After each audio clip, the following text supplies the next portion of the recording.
Here on 5 Live, Brentford against Nottingham Forest with Michael Brown and Conor McNamara. Thanks very much, Mark. We are just underway. Brentford in the red and white stripes, playing left to right as we look down. Nottingham Forest in their change kit, which is sort of navy blue and salmon pink. And for Brentford, well, their form has been dreadful. They have lost 7 of their last 8 Premier League games. But today is the day they've been waiting for. Ivan Toney is back in the team, named as captain. First appearance of the season since this 8-month ban for his gambling issues has expired. And they are hoping that this will be the turning point for their campaign. They've lost their last 5 in a row, Brentford. Is it time to stop the rot? Well, Nottingham Forest hope that they've already begun to turn the corner, having parted ways with Steve Cooper. Nuno Espirito Santos came in, lost his first game. That was just before Christmas. And Nottingham Forest have been unbeaten in 4 matches since then. Possession of the moment is with Mark Flecken, the Brentford goalkeeper, away to our left-hand side, wearing all green. Ben Mee is back in the team today, along with Nathan Collins and Ethan Pinnock as the back 3. Roerslev and Janelt playing as the wing-backs. Jensen and Damsgaard in the middle of the midfield. And then Keane Lewis-Potter and Neil Mopé in support of Ivan Toney up top. Forest team in just a moment, but a comment from Michael Brown about Ivan Toney. He'll have been looking forward to this, and boy, they've given him the build-up, Michael. We've had the light show, we've Hey Jude. It's been like the opening ceremony for the Olympics, building up to the kickoff of this game. Do you know what? I looked at you straight away and said, wow, that's is that premature? Is that big? Is that something everybody's going to get behind? The pressure increases as Neil Mopé just draws a foul, but imagine the story. Obviously you're seeing on the big screens all around. They've missed him so much, and what a signing. It's like a signing coming into this side. He could be. He's got to try and get every opportunity. They've got to feed him, though, not slow play. They've got to play up to him and get him into the game. He needs his touch. It feels inevitable that Ivan Toney will mark his return with a goal today. What a story it would be. He's been banging in the goals in the warm-up games, the behind closed doors friendlies. He got a hat-trick last week in one of them. And it is an unusual situation where you've a player who's been absent for this long, but not because of injury. And it'll be interesting to see how sharp or otherwise that Ivan Toney can be as he stretched for the ball here, and sliding in was Ryan Yates, and Toney landed on him in the aftermath. Yates hasn't made a big song and dance of it. There was no intent, I'm sure, by Ivan Toney there, but certainly it was a little bit worrying to see him hurt an opponent right at the start of the game. Danilo shoots from the edge of the box for Nottingham Forest, and the Brazilian has scored the opening goal inside 3 minutes here. It's set up for him on the edge of the box. Wonderful South American technique, and off he goes, running the length of the pitch to celebrate with the Nottingham Forest fans who are away in the far corner on the right-hand side. That was a wonderful execution. The build-up has all been about Ivan Toney, but this game so far is the Danilo show. What a goal! Well, it's incredible. They kept it alive. He was in and around it with a little flick round the corner.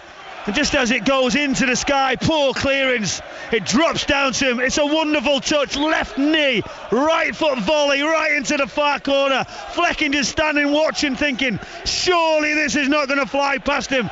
It's an incredible strike, wonderful technique, great balance, and off he runs to those Forest supporters. What a start. His first Premier League goal of the season for Danilo. Brentford 0, Nottingham Forest 1. We've barely got started. And the day that Brentford have been looking forward to for so long has got off to a nightmare start for them. He controlled it on his left thigh, and he hit it with his right boot before it touched the ground. Danilo, who joined this month last year from Palmeiras, scored in this game last season against Nottingham Forest, and he has done it again, and that has deflated the tyres of Ivan Toney, I can tell you, as Murillo looks to clear away at the back for Nottingham Forest. Mangala tries to go past an opponent but runs into Janelt, and Toney for the first time in the penalty area, challenged by the strong Murillo. Nothing fancy from the Nottingham Forest defender as he puts it out for a throw. 1-0 to Nottingham Forest. Yeah, waiting for that first touch for Ivan Toney. He gets a little taste of it, and as he just gets a run away, Murillo comes across. Good defenders. Toney just tried to ease him away from it, but it's gone quiet, Connor. What a goal that was. It is another early goal conceded by Brentford. 6 times now they've conceded in the opening quarter hour of Premier League matches this season. The throw-in comes into the penalty area, and an attempt at hitting it by Janelt. The technique was nowhere near as effective as Danilo down the other end, and Janelt sends it over the crossbar, and a goal kick to Nottingham Forest, who lead here by 8-0 on 5 Live. Do you know, when anyone gets a chance to watch this, it's in the sky, it comes back out, a headed clearance, but it's just that balance, that delay and wait. Wonderful. You've shown that as a youngster when you start doing techniques. It's just bring it from one thigh onto the other, and he just hits it so clean. It's a special strike. It's the 7th time this season that Nottingham Forest have scored inside the first 15 minutes of a Premier League game. And Nuno Espirito Santo will be very, very pleased with this. It's his birthday week, turns 50 on Thursday, the Portuguese former goalkeeper, and he'll be absolutely delighted with the start that his team has made here, particularly because of all the fuss that Brentford made in the build-up, the light show, the compilation of Ivan Toney goals. There was a lot of selfies with thumbs up and all this sort of stuff up on the big screen. It was a proper light show as well, wasn't it? I mean, really, I was impressed, and literally all there, and Toney was in the middle of it, and do you know what, the build-up, they want to get some confidence, want to get some atmosphere around the place, but the amount of players that Forest are missing, I was a little bit concerned. But Danilo, I asked the question, where would he play? Would he play as the 6? He said he might get more advanced. Well, he got into a perfect position then. Damsgaard has won possession back near the halfway line here for Brentford, but then he gives it away to Chris Wood, who's been in the goals lately. 5 goals in his last 5 games for Chris Wood, the New Zealand player. This is Danilo leaving it for Mangle on the edge of the penalty area. Then it's shifted onto Ryan Yates. 7 or 8 yards outside the area. He has a crack. It's low, and it's off target across the face of goal and out for a goal kick to Brentford, who trail here by that very early Danilo goal to nil in this tea time Premier League game here on 5 Live and BBC Sounds. A good play right across the face. Mangala turning, as soon as Yates seeing a little opportunity, long range out, trying to get that shot right across the grass, but technique wasn't as good. So the early goal has Brentford chasing things here already at the GTEC Community Stadium. Nuno Tavares on loan from Arsenal, left back for Nottingham Forest, is slow to get back up to his feet, having been caught by Mads Rorslev. The referee today is Darren England, who's just come across to have a word. The VAR will be looking at replays of this. Nuno Tavares against the side. It's a kick, but it's not quite a stamp down onto the leg, and I'll be surprised if any further action is taken. Let me just tell you, he catches him on the shin, I get that, right? And he'll be a little bit sore, but come on, get yourself up. You don't have to stay down for that. Yeah. Well, he is back up now, and play gets back underway. Things have already started. The Scottish Cup 4th round, Dumbarton 0, Rangers 0, also a 5:30 kick-off. We'll keep you up to date with developments there as Matt Turner comes out of his penalty area wearing all blue today, the Nottingham Forest goalkeeper, and clears it away, but it's going to come straight back. Toney into the penalty area, right hand side, hangs in a decent cross. Omar Bamadelli rises on the edge of the 6-yard box, and Nottingham Forest are able to clear away. Nicholas Dominguez helping it on towards Chris Wood, and then Forest lose possession around about the halfway line. That was sharp from Toney, snatching onto the opportunity in the penalty area, and he wasn't selfish, he delivered across. The pass wasn't good though, Connor. Do you know, I think he could have slided a little bit towards goal, and he's in there with an opportunity to get a shot away. He got sent wide, a lovely cross into the centre, well defended Forest. So we've played 8.5 minutes now. Brentford 0, Nottingham Forest 1, the early goal scored by Danilo. As Callum Hudson-Odoi, who hobbled off at Blackpool on Wednesday in the FA Cup replay that went to extra time, but has been past fit to start here. I'm sure Nuno Espirito Santo won't have been pleased with that extra half hour that his players have had to play in midweek, and just one change to his starting 11 today from that cup match in the week. Damsgaard stretches out a leg, gets a touch on it, ball goes out of play for a Nottingham Forest throw down below us. This is Mangala controlling with his upper thigh. Jensen gets it back for Brentford. Neil Mopé, named in the team today, challenged. Foul against him, free kick to Brentford. He tried to take it quickly, referee says too quickly. Groans from Brentford fans as they tried to build a bit of momentum. Interesting that Mopé starts today. It's quite attacking with the return of Ivan Toney. He's got Mopé and Lewis Potter in the starting team as well. Yeah, he has interested there. Just watching the referee there, Darren England, realised they'd played it quick, and then he possibly could have got out of the way, and then he goes and pulls a player just to talk to him and, you know, just own it a little bit. He sort of said he was got it under control, but he hadn't. This is Janelt on the halfway line for Brentford. They play the ball towards Damsgaard, who hasn't started many games. This is just his second Premier League start of the season for the Danish international. He's going to scamper after it down the right wing here.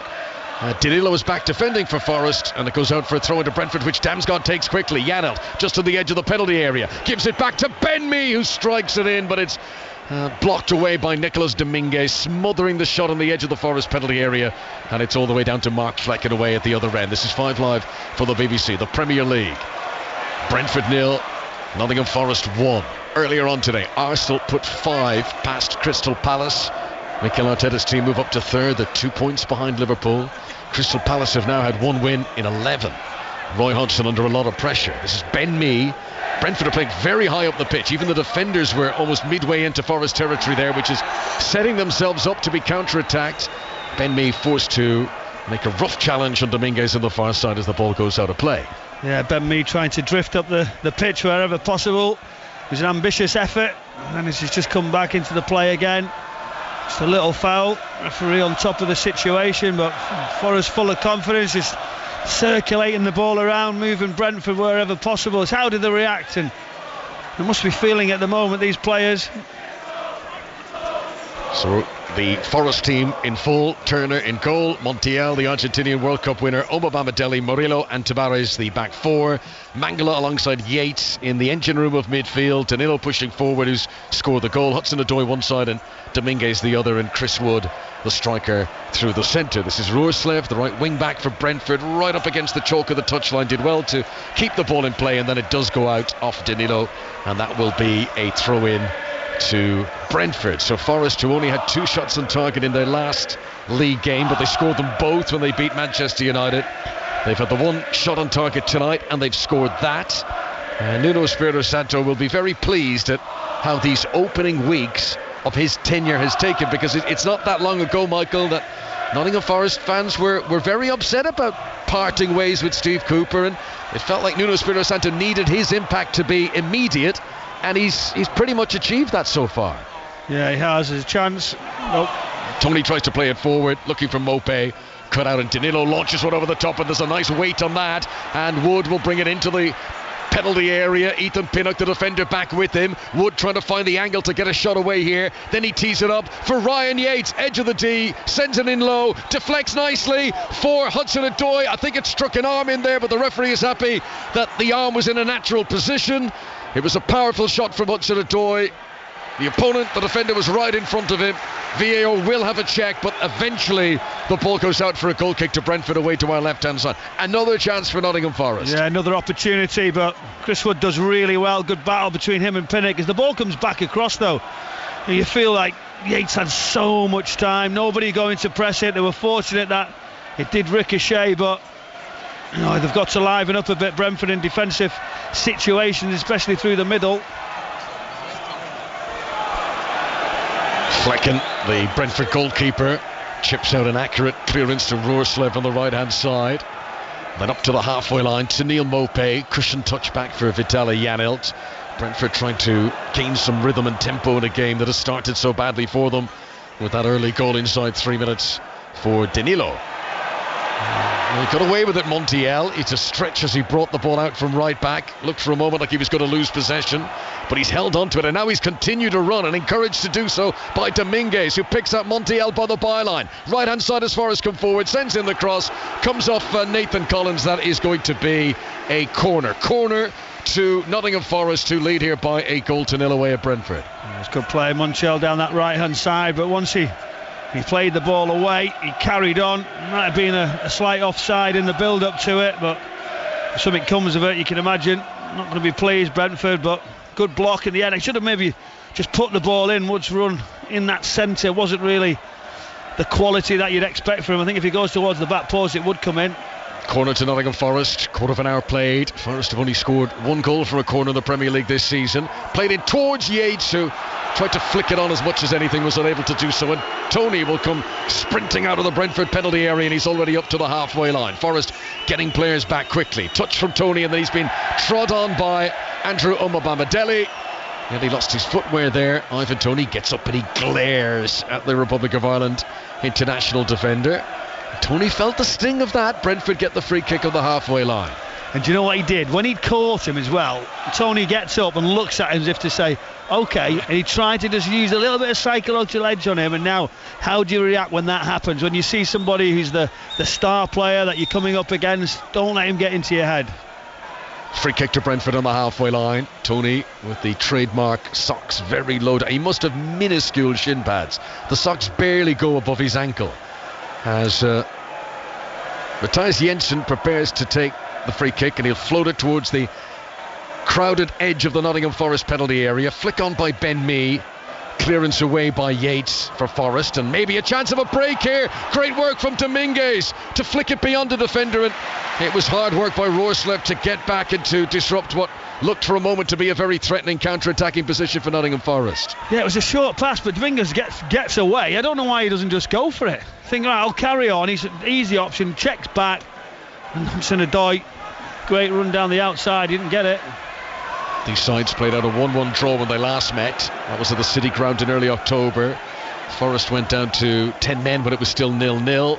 Christian Norgard put Brentford ahead. Nicholas Dominguez, who had that breakaway run there, equalised for Forest. No Norgard today. He's got an ankle injury. They don't think it'll keep him out for very long. And Tony back in the team today, taking the captain's armband that Norgard would normally be wearing. Murillo here with a nice ball to his fellow Brazilian Danilo. Nottingham Forest playing from right to left as we look down. Cold evening in West London, dark skies overhead. This community stadium illuminated by the bright floodlights in all four corners. And Mangala here holding on to possession inside the central third. Forest frustrating a hungry Brentford team who want to get on the ball and want to provide chances for Ivan Toney, but at the moment they can't get possession, and Forest are hogging the ball. It's a good attempt of a crossfield pass by Murillo, but backpedaling, the ball is won back for Brentford, and it was Keane Lewis Potter who was covering that left channel. Now they'll come through the middle with Vitaly Janelt. So much enthusiasm here from Brentford supporters in the build-up, and wind has been taken out of their sails by that early Danilo goal. This is Damsgaard, 10 yards into the Forest half, plays a nice 1-2 with Roerslev. Damsgaard towards the edge of the penalty area. Mangala's got to be careful, brings him down just outside the box. Free kick to Brentford within shooting position. And guess who? Ivan Toney's already got the ball. He fancies a crack from here, I'm sure. It's brilliant, just look at it. Ryan Yates taking the ball away from Tony. Tony saying, give me it back right on the edge of the area. It was great work, wasn't it, down that right hand side. Damsgaard, that little 1-2, I thought he wasn't going to get anywhere, so he just drew the foul in, went to his feet, and that was wonderful combination play. But now, is this the story? Is this the welcome back moment? We're going to say it a lot. We've got to give it the big build up, don't we? 18 minutes played. Ivan Toney, after 8 months of looking on from the sidelines, the last Premier League goal that Ivan Toney scored was a free kick, and it was against Nottingham Forest. That was back in April, and here history repeats itself by presenting an almost identical scenario. It is right on the edge of the penalty area. We're obliged to say, is it too close? Danilo, lying down as the draft excluder, turns his back. He's facing back towards his own goal post. Tony just whooshes up his shirt a little bit higher on his waist. It's going to be a short run up. There is no question that Ivan Toney will take this. Nobody look at else all the line is going right to get in front a look of the goalkeeper, Connor. There's two next to the wall. There's two in front of the goalkeeper. They're just trying to do anything to stop the eye line of the goalkeeper. Ivan Toney has had months to practice free kicks. He's had little else to do. Here he comes. He scored! Of course he scored! Clever free kick. Curled around the base of the wall, and he's away running to Thomas Frank in celebration. In his own words, the big dog is back. Ivan Toney has not taken 20 minutes of his return to find the back of the net with his first shot, and the party is back up and running in Brentford.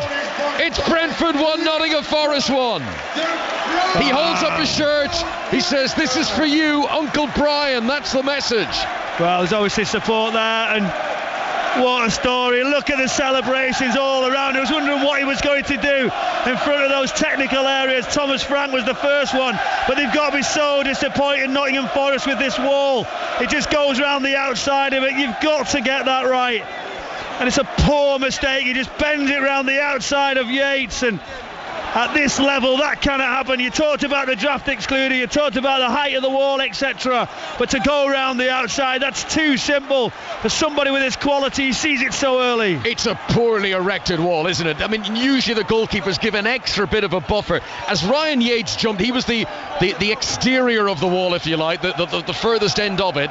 As he jumped, he actually jumped in towards his teammates. He made it an easier attempted target for Ivan Toney. I think they will be furious, Nottingham Forest, when they analyse that later and see what poor defensive coverage was being provided there by the wall. Yeah, it's extremely poor, because that's the one you say, right, one over the post, allow a little bit more if the wind's out, or who can curl it round, who you've got stood on top of it, because it looked a bit close, as you said, to have that power.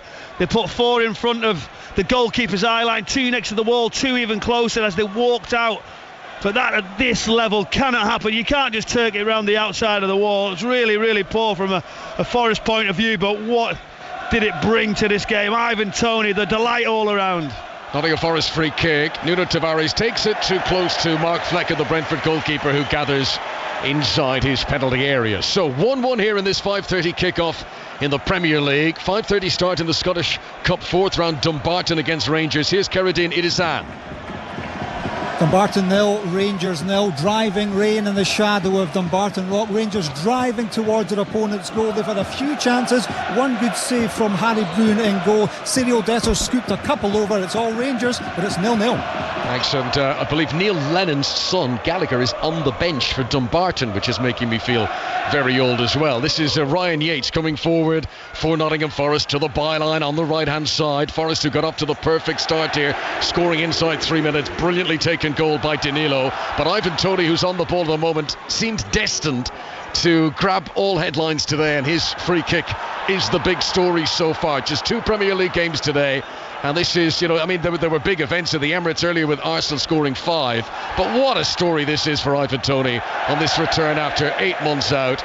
Ben Mee gets struck by a ball kicked by his teammate Mark Flecker there. He was on the ground, and it's always the ultimate insult when your teammate then wallops you with the ball trying to clear it away. Anyway, Brentford hold on to possession. They have it just inside their own penalty area. That's amazing. I was asked last night, Friday Social, Connor, what would be the dead cert? Well, I went with Ivan Toney to score, and there you go. But also, the shock, I went with Palace to get a point. So, you can win some, you can lose some. Indeed. Nothing more high risk than making predictions in football. As Flecken gives the ball to Ethan Pinnock here at the back for Brentford. The mood around here has improved considerably after that deflated start. They are buoyant once again. Toney marked closely by Murillo, and Gonzalo Montiel will play it back to the goalkeeper Matt Turner. Turner, who was at Arsenal last season, the American international, had fallen out of favour under Steve Cooper, but he's the first choice again, it would seem, for Nottingham Forest. And he will be disappointed at how he erected his wall. He'll be disappointed at how the wall stood up to that Ivan Toney free kick. You can see it yourself. Match of the day this evening, BBC One, 10:30, with Alex Scott, Alan Shearer and Jermaine Genius tonight. This is Janelt for Brentford, just inside his own half, turns, rolls it back to Ethan Pinnock, who's the only Brentford player to play every minute in the Premier League this season. This is his 50th Premier League start in a row. He's very consistent. Here comes Neil Maupay, midway into the Forest half, rolls it across to Rorslev, into the penalty area now. Then he crosses. Oh, Toney set off for the scissors kick, but it was flicked away just in front of him by Omar Bamadeli. Well, he's really looking for the headlines now, is Ivan Toney, as that cross was floated in towards him. He took off like he was bouncing on a trampoline, as Jensen will try to cross from the left hand side here. Yates is closing him down. Brentford holding on to possession as long as they can. Yates eventually gets it back, and Montiel will clear away. He looks sharp, Toney. We knew he'd be hungry, but we didn't know how sharp he would look. He's been really sharp. Here's Lewis Potter into the penalty area. Janelt tries to pull it back, and Brentford get a corner. Great atmosphere here now, 1-1. Yeah, wonderful, great game, full of energy down that left hand side. Good little play inside. Janelt just goes into the box. It's a little drop of his shoulder, and then it all closed up. Great defensive work. Danilo just getting across. So as he gets into that position, I'm thinking, is he just going to roll it right across the face? Ivan Toney right on top of it. But yeah, that bicycle sort of sidewinder effort was interesting. There is other players on the pitch as well. Well, he is hogging the limelight, is Ivan Toney. The corner is taken short. Damsgaard gives it back to Janelt, right-footed ball in. Toney in on top of the goalkeeper, but Matt Turner stands firm, gathers and immediately distributes it downfield, looking for Callum Hudson-Odoi. He's well marked by Mads Roerslev. Pace of the game is picked up now. Damsgaard's not happy with that pass. As soon as it left his boot, he turned and he grimaced, and he knew that Montiel was going to intercept it. Then Nicolas Dominguez tries to come over the halfway line for Nottingham Forest, but he is shut down, and possession is won back again by Jensen. And this is Ben Mee at the back, and Brentford go long again, but there's no one to sprint after this, and Omobamidele should be able to clean it all up. You can watch the men's Olympic hockey qualifiers on the BBC Sport website right now, and GB men are closing in Olympic qualification. They lead New Zealand by 3-1 going into the final quarter of that game. Here in the Premier League at the G-Tech Community Stadium, Forest scored early, Brentford equalised through an Ivan Toney free kick. So his last 2 Premier League goals, 8 months apart for Ivan Toney, have both been free kicks and both scored against Nottingham Forest. Damsgaard just outside the Forest penalty area, very crowded penalty area, as it's played in, and attacking it at the front post was Mopé. He wants a corner and he's going to get it, and Forest are under quite a bit of pressure now. Yeah, they're under pressure. It was a great ball in, actually. The delivery was key, right into the centre of the penalty area. Mopé just steps across, and it was last gasp defending, wasn't it? As he just, Omobamidele just gets in the way for a corner kick, just gets something on it. Another corner to Brentford. There's a huddle of players all clinging to each other round about the penalty spot mark. Forest defenders trying to contain the space. Brentford trying to create a buffer for others, perhaps, as the delivery comes in, flick onto the front post, but cleared away from inside the 6-yard box. Forest had everyone back defending it, so Roerslev, virtually on his own from the halfway line, will play it back to the Brentford goalkeeper, Mark Flecken. Here's a stat for you, Browdy. So many stats in football, right, and they kind of blend into another, but this is a good one, as here's the chance. Mopé into the penalty area, Murillo with the shoulder charge of him. The Frenchman goes down. Brentford want a penalty. Referee says no. Shoulder charge from Murillo was hard, but it was fair. Yeah, it looked that way. It was a great little flick from Toney. Mopé just gets into the area, chests it first.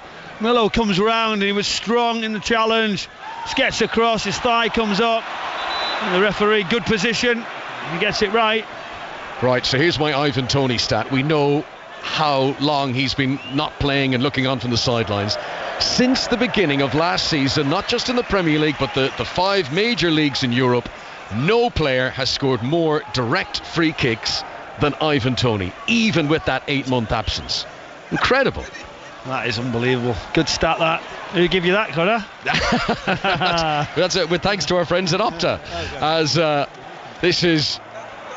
who is this? This is Montiel coming forward down the right-hand side for Nottingham Forest. Plays it into the Brentford penalty area. Yates with a decent turn. Mangala now tried to clip one into the centre, but Roerslev back on the edge of the 6-yard box is able to nod it away. Danilo following up. He scored from that exact spot early in the game, but he didn't get a clean connection that time, and the ball ends up back in the arms of Mark Flecken, the Brentford goalkeeper, once again. 28 minutes played, 1-1, and the way this game has been, I don't think we've seen the last of the goals. Why did you say that? Hopefully there is going to be lots of opportunities as they just go short. What a pass that is. Great awareness, that under pressure. Fantastic. Janelt releases Ben Mee up to the halfway line, virtually unopposed. Forest trying to get back into position. Now the pass is played in front of Mopé, and Omobamidele has to stretch and sprint, and he gets there just ahead of Mopé and puts it out for another Brentford corner again on the left-hand side. And such a hunger about the home team. Mopé sprints out, plants the ball by the corner flag, thinks about taking it quickly, and then he decides he'll leave it for Jensen and make his way into the centre himself. 1-1. Omobamidele there, he's looking, he's the wrong side, but he recovers well. That's the one, isn't it? People running off the shoulders, in awareness in behind, and it's a good recovery. He just managed to tow it out. So the corner, bit of activity there, Connor. No, look in the middle of the pitch, right in front of the goalkeeper. A bit of scrapping, a bit of old school sort of pushing around, trying to gain anything they can. I mentioned the last quarter they were huddled around the penalty spot. Now they're all inside the 6-yard box. There must be like 18, 19 players inside the 6-yard box as we wait for this delivery to come. Corner from the far side. This is 5 Live and BBC Sounds, the Premier League, this tea time kickoff on a cold Saturday evening in the capital, and now the Brentford players all come out of the 6-yard box. It's all very coordinated. Here's Jensen's delivery in. Jumping was Yates, and it's going to go for another corner kick to Brentford, this time on the left-hand side. They worked that really well. As you see, everybody was huddled together. They managed to just get a little block on Ivan Toney, spun all the way around the back. There just wasn't enough flight, so they'll have to change that now. Yates is just asking, where is everybody? What are we going to do next? But the block, and they got away. It's just, it wasn't big enough. Ivan Toney's getting grabbed now. The momentum was shift in the game. Forest started well. Brentford on top of the moment. Here's Jensen's latest delivery. Toney unmarked to the back post. Swings it back in. Off the crossbar. Down. Not over the line. So close to Brentford taking the lead. The crossbar is still rattling. And Brentford can't believe they didn't score there. Nuno Tavares comes on the counter-attack down the other end. And Roerslev slides and puts it out for a throw. Wow, what an opportunity. Keane Lewis-Potter. There's a huge let-off, Connor. I've just told you what was happening on the one before, that he's getting gripped and he's going to get round the outside, but nobody got hold of him well enough, and as it just drops into the centre, there's a huge chance for Keane Lewis-Potter. Hits the bar, drops down. It's so close. As we just get another look, Turner just sort of scoops it out. Everybody looking at the officials to see if it's gone over the line. What a big chance. And again, Forest on set piece are wanted. Keane Lewis-Potter, who has scored twice in the last month or so, scored an early goal at Crystal Palace. Brentford lost that game. He opened the scoring against Aston Villa here last month, and Villa came back to win 2-1. This evening, Brentford conceded first, but back on level terms at the moment. Pinnock looked to have been caught by Dominguez there on the edge of the penalty area, and the Brentford central defender is still down, but his teammates continue without him. Jensen with long strides well up over the halfway line. Yates wasn't able to catch him. Picks out Ivan Toney on the edge of the penalty area. Roerslev outside him up from right wing back. Tony's made himself available for the return. Roerslev tries to bring it to the byline, and Nuno Tavares challenges him. Last touch comes off the Brentford player. He can't believe this decision, but it is a goal kick. He says he didn't touch it. Yeah, Forest get lucky. Do you know, you just look straight away. Obviously talking about that run round the back. Toney gets away second time in a row. He's nearly punished. How it doesn't go in, but we might get another look at that free kick now as they're setting it up. Turner got across for the goal. He put Yates in position. It's getting lined up. It's nowhere near over enough, and that's really poor when you get another opportunity to look at it. Yates doesn't really turn as well. Just sometimes when you see someone turn, Connor, you think, well, that's the gap. But he looks to do it, but he's quite straight on.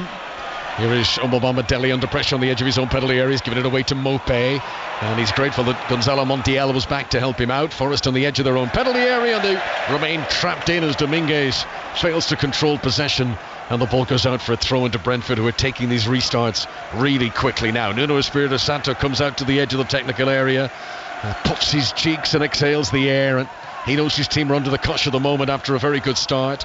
Roerslev here into Janelt, who's the deepest lying of the Brentford outfield players. He plays it into the midfield to Matthias Jensen, and then Janelt takes it again and passes over to the left hand side and to Ben Mee. So Brentford, who are missing players themselves, only Yeka and Wissa away at the African Cup of Nations. Seman Ghoddos is at the Asian Cup. They don't have Norgard or Mbeumo or Hickey or Rico Henry or Kevin Shade, but Nottingham Forest won't have much sympathy for them. Forest have got more players away at the African Cup of Nations than any other Premier League team, and they've got injury absentees at the moment too, and important ones, the likes of Morgan Gibbs-White and Anthony Elanga. Taiwo Awoniyi, who was going great guns before he picked up that injury in November. Here's Ivan Toney, beaten to the ball by Murillo just over the halfway line. Roerslev pops one over the top. Murillo got back into position and reached it ahead of Damsgaard, and then Roerslev tries to control. He's done really well to control that, and then Damsgaard finds Toney on the right hand side. Good stuff from Brentford. Roerslev challenged by Murillo. Ball goes out of play. Throw into the home side on the right wing. Murillo just comes across it. He's so strong, straight through people. Great defending, but Toney has another little look, tries to play it in behind, but there's no room. But it's Brentford who are having the tempo, having the opportunities, trying to speed things up. Here's another set piece. You know, they want to put those long throws in wherever possible. I'm a big fan of Murillo. He is hard as nails, isn't he? He is so tough. He's not the tallest central defender you've ever seen in football, but boy, he knows how to get stuck in, and he's got that bit of South American flair as well. He's got to defend here because Jensen has taken a long throw into the Nottingham Forest penalty area. Comes back out to Damsgaard on the edge, and he'll get a second attempt here. Rolls it infield to Roerslev. All his outfield teammates are ahead of him. Dominguez threw his body in the air and blocked that, and Brentford fans thought that he might have handled it in doing so. Either way, Forest regained possession. Hudson-Odoi back to Nuno Tavares, stabs it forward with the outside of his right boot. It's not accurate, and the ball goes out for a throw-in. Throw-in to Brentford on the halfway line. There is a goal at Dumbarton. This is the Scottish Cup. Dumbarton against Rangers. Keradine Isinan. And there was a goal for Rangers. John Lundstrom with the easiest of headers, following a Todd Cantwell corner. The rain drives on. We're 10 minutes before half-time. Finally, Rangers have the breakthrough. Dumbarton 0, Rangers 1. John Lundstrom. Thanks very much, Keradine. Here, Forest come in the attack, but the ball spills out away from Dominguez and goes out for a goal kick. Montiel will try and keep it in play after Brentford had a quick restart, but out it goes for a throw into the home side. If you're just joining our coverage here on 5 Live, Danilo scored early.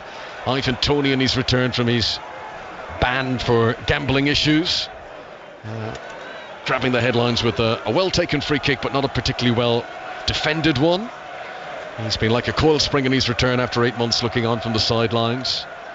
How quickly will Ivan Toney be able to settle back in was the big question, and I think we have found out very quickly that he's come back in as if he's not been away. Nuno Tavares, 15 yards into Brentford territory, gives it to Callum Hudson-Odoi. Forest getting closer and closer to that penalty area that Brentford defend. Nuno Tavares tries to play it in low, but it's been intercepted by Nathan Collins, who's making his 100th appearance of his league career, and Brentford clear it away, but Forest regain possession again. They have it with Montiel on the far side. He plays a little 1-2 with his fellow Argentinian Nicolas Dominguez. Montiel then turns and gives it back to Andrew Omobamidele, who's playing in the Premier League for the first time as a Nottingham Forest player. He's had to be so patient, having joined at the end of the summer transfer window. Only made his debut for Forest on Wednesday, the FA Cup replay away at Blackpool, scored in that game. And here he is in from the start for his Premier League debut for the club. He's played in the top flight with Norwich, of course, in the past, to Andrew Omobamidele, but he'd been an unused substitute for weeks and weeks and weeks, and finally getting to see a bit of the action. Here's Callum Hudson-Odoi, former Chelsea player, left-hand side for Nottingham Forest. Gets it back again from Mangala. Damsgaard is staying close to him. Forest hold on to possession with Danilo near the centre circle, and he'll turn and give it back to Omobamidele again. Here's Michael Brown. Yes, about time Forest got on the ball, tried to get some momentum built up. They've not had it for such a long time, but they're getting good numbers forward when they do counter. This is Nuno Tavares, 7 or 8 yards outside the penalty area, hits it with his right boot, and it swerved and it veered in the air, and it for a moment looked like it was going to cause a problem for Mark Fleck, and he dropped it and then he picked it up again. There was movement on that sort of knuckleball technique. An unexpected right-footed shot from the very left-footed Nuno Tavares. It was like the wobbler, wasn't it? Literally, he's come inside and thinking that's a long way out with that right foot, but it didn't half move. Luckily, Flecking just behind it. It was comfortable, and now it's Brentford's turn. What can Forest do? I think if they can just creep up a little bit, try and put the pressure on a touch higher, gives them a better chance on the counter. Brentford were knocked out of the FA Cup on Tuesday away to Wolves, Nuno Espirito Santo's former team. Brentford led 3 times in that tie overall. They played 80 minutes with a man advantage in the first game, but beaten 3-2 after extra time of the replay. Backheel volley well executed by Chris Wood to pick out Callum Hudson-Odoi, but 2 defenders around him, and right up against the touchline and out of play he goes, and Thomas Frank very enthusiastically applauds the work rate of his team there in closing down any bit of space at all for Callum Hudson-Odoi. 1-1 on 5 Live at Brentford. Flecken, Dutch goalkeeper, clears right-footed up towards the halfway line. Ivan Toney gets there ahead of Murillo, wins the flick-on header, but Nuno Tavares mops it up and rolls it back to the American Matt Turner away to our right-hand side. He gives it to Nuno Tavares once again. Palms outstretched, wanting better options. Plays it short infield to Danilo. Further on to Ryan Yates. Brentford falling back into a defensive formation, allowing Forest to come at them. Montiel infield to Nicolas Dominguez. This is now 10 yards outside the penalty area that Nottingham Forest attack. Montiel to Dominguez once again. Then another exchange of passes between those two. Yates gets a touch. These are short, neat, triangular passes on the edge of the penalty area that Nottingham Forest are attacking here. Danilo gets it, slightly more central, again short. Back out to Dominguez once again, who has a look up, trying to spot if there's anything on the periphery of his radar. It's a clever ball. Montiel in the penalty area, drills it in low, punched out by Flecken, who was falling as he did so. The Brentford goalkeeper just pleased to get that out of the penalty area, and there's a challenge on the edge of the box, and the referee is concerned about an injury. It might have been a clash of heads there. 2 players down, and physios from both sides have been asked to come on, so we could have a little bit of a delay here at Brentford 1-1. Yeah, they were patient, weren't they, Forest? Just some good runs down that right hand side. Montiel just getting his head up, trying to get the shot across. You've seen Flecken just punch away. At that point, it's a little arm, a little collision with the 2 heads straight away. Just getting another glance at it.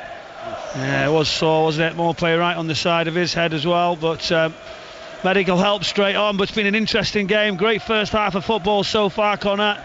The story's there, isn't it? Ivan Toney getting that goal, but a special one as well. Whoever gets a chance to see it, wonderful strike so early in the game, set the tone, and from then on we've really enjoyed it. Yeah, match of the day tonight, BBC One at 10:30 to see all the goals from this one. More live football coming tomorrow on 5 Live. We've got 2 Premier League commentaries for you. 2 o'clock it's Sheffield United against West Ham at Bramall Lane, and then at 4:30 it is Bournemouth against Liverpool. You can listen to both of those games here on this network. The first episode of the Women's Football Weekly, a new podcast from 5 Live with Ben Haynes and Ellen White, is available right now to listen to and to download on BBC Sounds. We're not missing any of the live action here. Players from both sides are receiving treatment, and a nicely timed goal coming our way from Dumbarton against Rangers, and Keradine Idissa. This cup tie is done and dusted now, you would imagine. Dumbarton 0, Rangers 2, 5 minutes after John Lundstrom's close range header. Another close range finish, this time from Serial Debtors, who's missed a hatful of chances but wasn't going to pass that one up. Dumbarton 0, Rangers 2, few minutes to go till half time. Thanks very much, Keradine. So 1-1 here. We've got a break in play while players are receiving treatment. There were a whole host of games in the Scottish Cup today. Hearts won 2-1 away at the Spartans. Airdrieonians beat St Johnstone. Ayr had a 3-0 win against Kelty Hearts. Bonnyrigg Rose 2, Falkirk 1, Fofar 0, Hibs 1. Morton beat Montrose by 2-0. Inverness Caledonian Thistle comfortably dispatching Broomhill by 4-0. Kilmarnock beat Dundee 2-0. It was Livingston 2, Wraith Rovers 1, Motherwell 3, Alloa 1, Ross County 0, Partick Thistle 3, and St Mirren 1, Queen of the South 0. Those were the results today in the Scottish Cup. We're back underway at Brentford. Brentford 1, Nottingham Forest 1. Both players have had to go off the field to receive treatment. Dominguez and Mope, but both waiting for the instruction to come back on again and seem to be unscathed. 2.5 minutes to go to half time. Early action here when Danilo scored right at the beginning of the game. Big headlining, grabbing moment for Ivan Toney, curling in his free kick from the edge of the penalty area. 1-1 is how it sits for now. Brentford had a real purple patch where they looked likely to extend their lead. Keane Lewis Potter rattled the crossbar, but Nottingham Forest just in recent minutes are beginning to look a little bit more comfortable once again. This is Nuno Tavares controlling the ball midway inside his zone. Surely foul there by Damsgaard. The referee acknowledges that and says play on, because the Portuguese player still had the ball, and then that sort of advantage period had just expired when he lost it, and Ivan Toney has it on the edge of the penalty area here, drills in a left-footed cross that sails over the teammates in the centre. Janelt has made a good run, but out that goes, I think, for, is it a goal kick? Yeah, it went out right by the corner flag, but not for a throw-in, for a goal kick. Yeah, expectation levels were there as it just swept out to that left-hand side. Ivan Toney tries to whiz that left-footed cross and was right away. Very, very wayward, but you've seen Tavares just run right through the centre of the pitch. He was fouled. The referee played advantage, but then as it opened up, it just made the wrong decision, tried to switch it out to that sort of right hand side, but it was too late. It just got blocked. But then you've got to be careful, over committing in full-back situations, you don't get counted. Northampton lead Munster in the Champions Cup at Thomond Park. 1-1 here at Brentford. Pinnock rising well to win a header, but he's given it to Ryan Yates for Nottingham Forest, and then Yates is fouled as he tries to come forward, and that is a free kick to Nottingham Forest inside Brentford territory.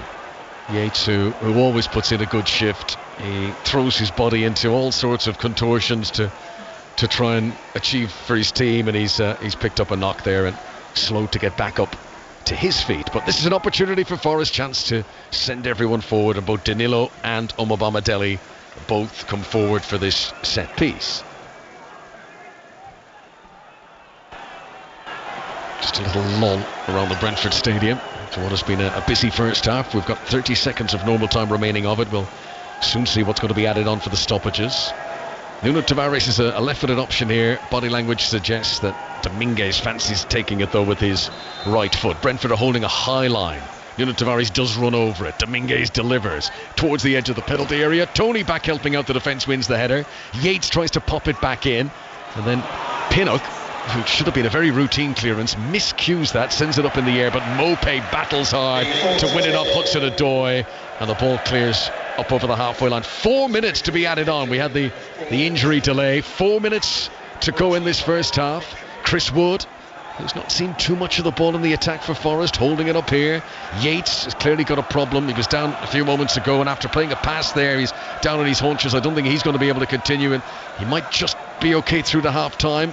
Visibly in pain, Ryan Yates, as Nuno Tavares plays it low into the penalty area. Ben Mee is back there for Brentford, and he clears the ball away. Not very convincing, mind you, and the injured Yates has to propel himself forward and win a header there. He's done well, but he's clearly hurt, Ryan Yates. He's bent over in his haunches now. This is Murillo on the halfway line, picks out a nice accurate ball up to Chris Wood, but you couldn't say the same about Wood's layoff to Nuno Tavares, and that goes out for a throw into Brentford, and Yates can get his treatment. He sits down, and the Forest physios are back on again. It was one of those when you've got an injury as well, the ball just kept coming back to him. Then there was a one where you think it's bouncing towards him, he's going to have to really go for it just to sort of clear the ball, and you can see the discomfort on his face as he just plays it, gets caught off Ben Mee. But everybody up now, just having another word with the players, technical staff all around, finding any detail, any bit of information to help the teammates. But again, so close now, right onto the brink of the first half finishing. Is won't really want to take too much risk, will they? I think they want to try and get Yates inside and have a look to rather than make that change right at this position. All square for now at 1-1.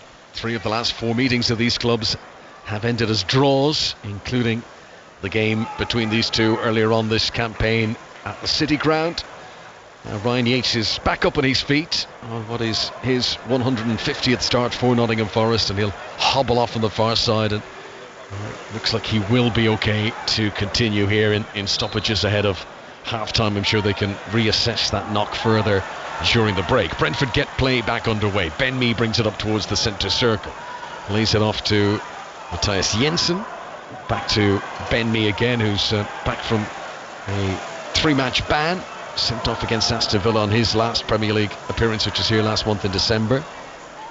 Ben Mee and Jensen exchange a couple of passes between them, and then it's rolled back to Ethan Pinnock inside the centre circle. He's got Nathan Collins on his right hand side, and now Roerslev on the right, 10 yards into Nottingham Forest territory. Forest sitting deep at the moment. Brentford having it unopposed inside the central third.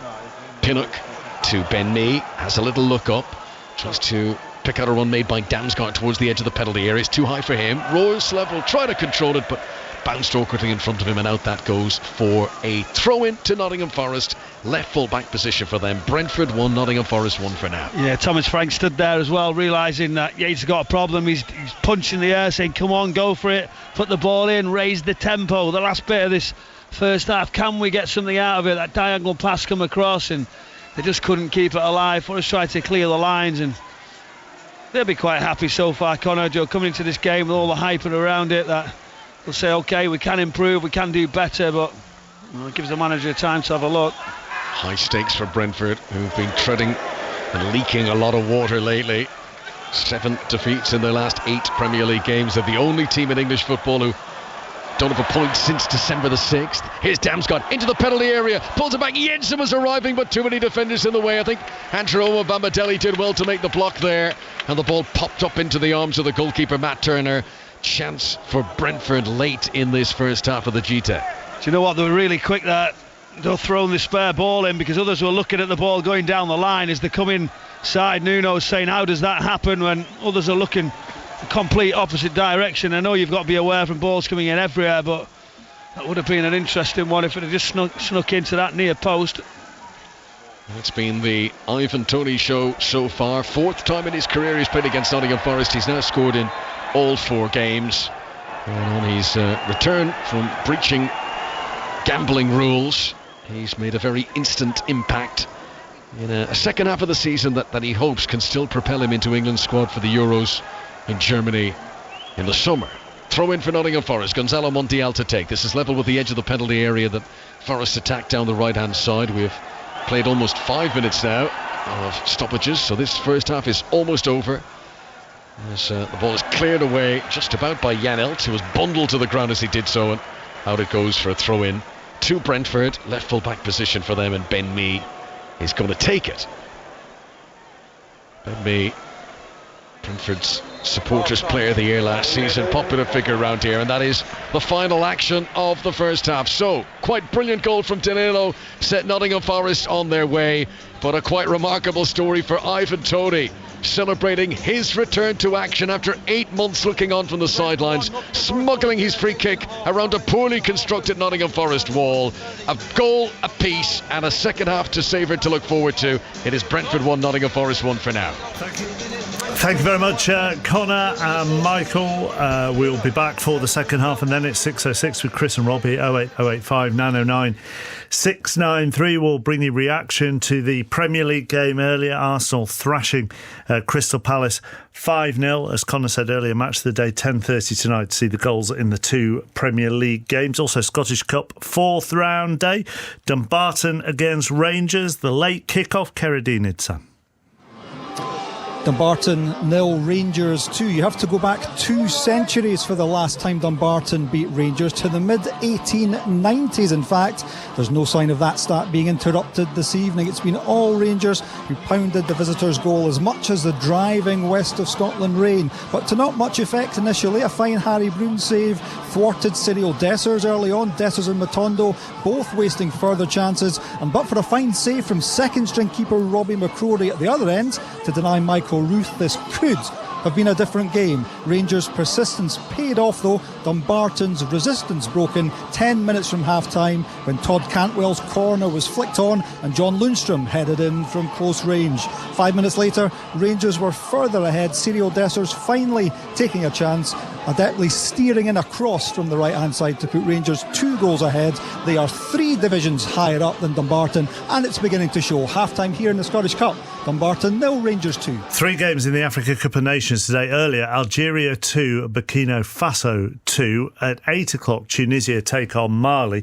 At the moment, it's Mauritania 2, Angola 3. Mauritania have actually ended 10 hours of AFCON football without a goal, and have actually scored their first AFCON goal from open play in that match. There's still half an hour to go. Angola lead by 3-2. As I say, reaction to Arsenal's 5-0 win over Crystal Palace to come. First of all, Jill Mackenzie. Listen on BBC Sounds. This is BBC Radio 5 Live. Norfolk Police has referred itself to the Independent Office for Police Conduct after revealing they received a 999 call from a house where 4 people were found dead an hour later. The victims were discovered at the house in Norwich yesterday morning. Iran says 5 senior members of its security forces have been killed in a suspected airstrike on a building in the Syrian capital, Damascus. The Iranian Revolutionary Guard has blamed Israel for the attack.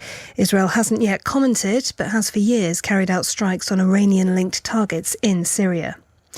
Pro-Palestinian protesters have disrupted a speech by the Shadow Foreign Secretary David Lammy. He was speaking at the Fabian Society conference in London when flag-waving demonstrators got up on stage shouting, "When will you condemn the genocide?" And Scotland's former First Minister Nicola Sturgeon says the UK COVID inquiry does have copies of conversations between her and colleagues after the inquiry was told that WhatsApp messages had been deleted from her phone. Ms Sturgeon said copies of messages communicated through informal means had been handed to the inquiry last year. On the Football Daily Podcast. The Women's Football Weekly. With me, Ellen White. Ellen White coming forward for England, and there is the second! And me, Ben Haynes, with some of the biggest names in the WSL, joining us every week to discuss everything that's happening in the women's game. Right after the World Cup, got told, we're going to America. I thought, amazing. 10 days into training, did my meniscus, and the next day they flew to America. Blocked header 6 yards out, Ellen White! The Women's Football Weekly Podcast. New episodes every Wednesday. Subscribe to the Football Daily on BBC Sounds. This is 5 Live Sport with Mark Chapman. On 5 Live. Listen on BBC Sounds. Brentford 1, Forest 1 at half-time. Ivan Toney with the Brentford goal on his return. Second half on the way after Crystal Palace were beaten 5-0 at Arsenal earlier. The Palace fans held up a banner which read, "Wasted potential on and off the pitch. Weak decisions taking us backwards." Here are the thoughts of Roy Hodgson. The fact is, there's no doubt that we have to keep looking over our shoulder. You know, we are in a relegation battle. There's no question of that. But I believe that the team, the club, and the group of players we've got are more than good enough to get us away from that relegation zone. But of course, we were hoping at the start of this season to start building, if you like, on last season. That we've not been able to do. The camera at the end caught you looking across to the supporters. You saw the banners that they raised. What did you think of that? I think they're entitled to their opinion, really, and I think that they're frustrated, they're disappointed, they're probably angry as well that, you know, we haven't been able to do as well as they would have liked us to do. So one understands that. You know, you must never really start complaining about your supporters, especially the Crystal Palace ones, because they're the ones that have dragged us through many a situation, many a difficult situation, and helped us, you know, to survive at moments when maybe survival looked very, very difficult. So we can only hope that we can do better and that we can provide them, if you like, with what they hope to see, i.e. Crystal Palace team that wins more games and moves away from the relegation zone. So tough for Hodgson and Palace. Arsenal back to winning ways, though. Here's Mikel Arteta. Very pleased, obviously. A clean sheet, 5 goals, win the game, the performance. I had a really good feeling since we left the stadium after Liverpool. The performances were there, the results weren't, but the team has produced again a really good performance. I mean, you were creating chances beforehand, weren't you? You just weren't taking them. I think we've been today much more efficient in the opponent's box, especially than the last few games. And last few days there were moments that we played better than today, but it's about scoring goals. Nicolas Chauvet has played a big role in this, hasn't he? Did you work hard with him on the set pieces? He's your set piece man. Yeah, we do, and he's a big part of us, and especially against teams that they want to defend extremely deeply. He's a way to open the game up, and we've been really consistent the last few years on that, and it's a good way to win games as well. And how important was it to come straight back in after the break with a win? Not just a win, but a performance like this. Yes, it's the second part of the season, and we said we want to tackle it with a lot of aggression and motivation. Is the most beautiful part of the season, and today we started that part in a good way. Jonathan Pearce with the questions. Into the Championship, Coventry won 2-1 at Sheffield Wednesday, so they're unbeaten in 10 in all competitions. But their win was marred by allegations of racist abuse directed towards their player Casey Palmer. Here's his manager, Mark Robbins. I mean, you don't want to make an excuse. It's ridiculous. You know, this day and age, people need to grow up, by the way. Nobody should have to go through that. Nobody should experience that. Everybody understands and knows what they're doing. You can be upset that your team's losing. You know, you've got to give people stick. That's part and parcel of the game. If it's banter, if it's whatever, that's not banter. It's just disgraceful. It's racism. Where does it go from here? Because you play each other again on Friday night. Well, it is what it is. It's not the teams. You know, this is two supporters that have decided to make some action or comment to a really top player who was playing really well, and I think it's really sad that we're talking about that when Casey's had I think it's an outstanding contribution today. I thought it was really good. So Coventry manager Mark Robbins. Back to the football side of things, West Brom lost ground at the top of the Championship. They were beaten 2-0 at Norwich. Norwich now unbeaten in their last 5 in all comps. Here's David Wagner.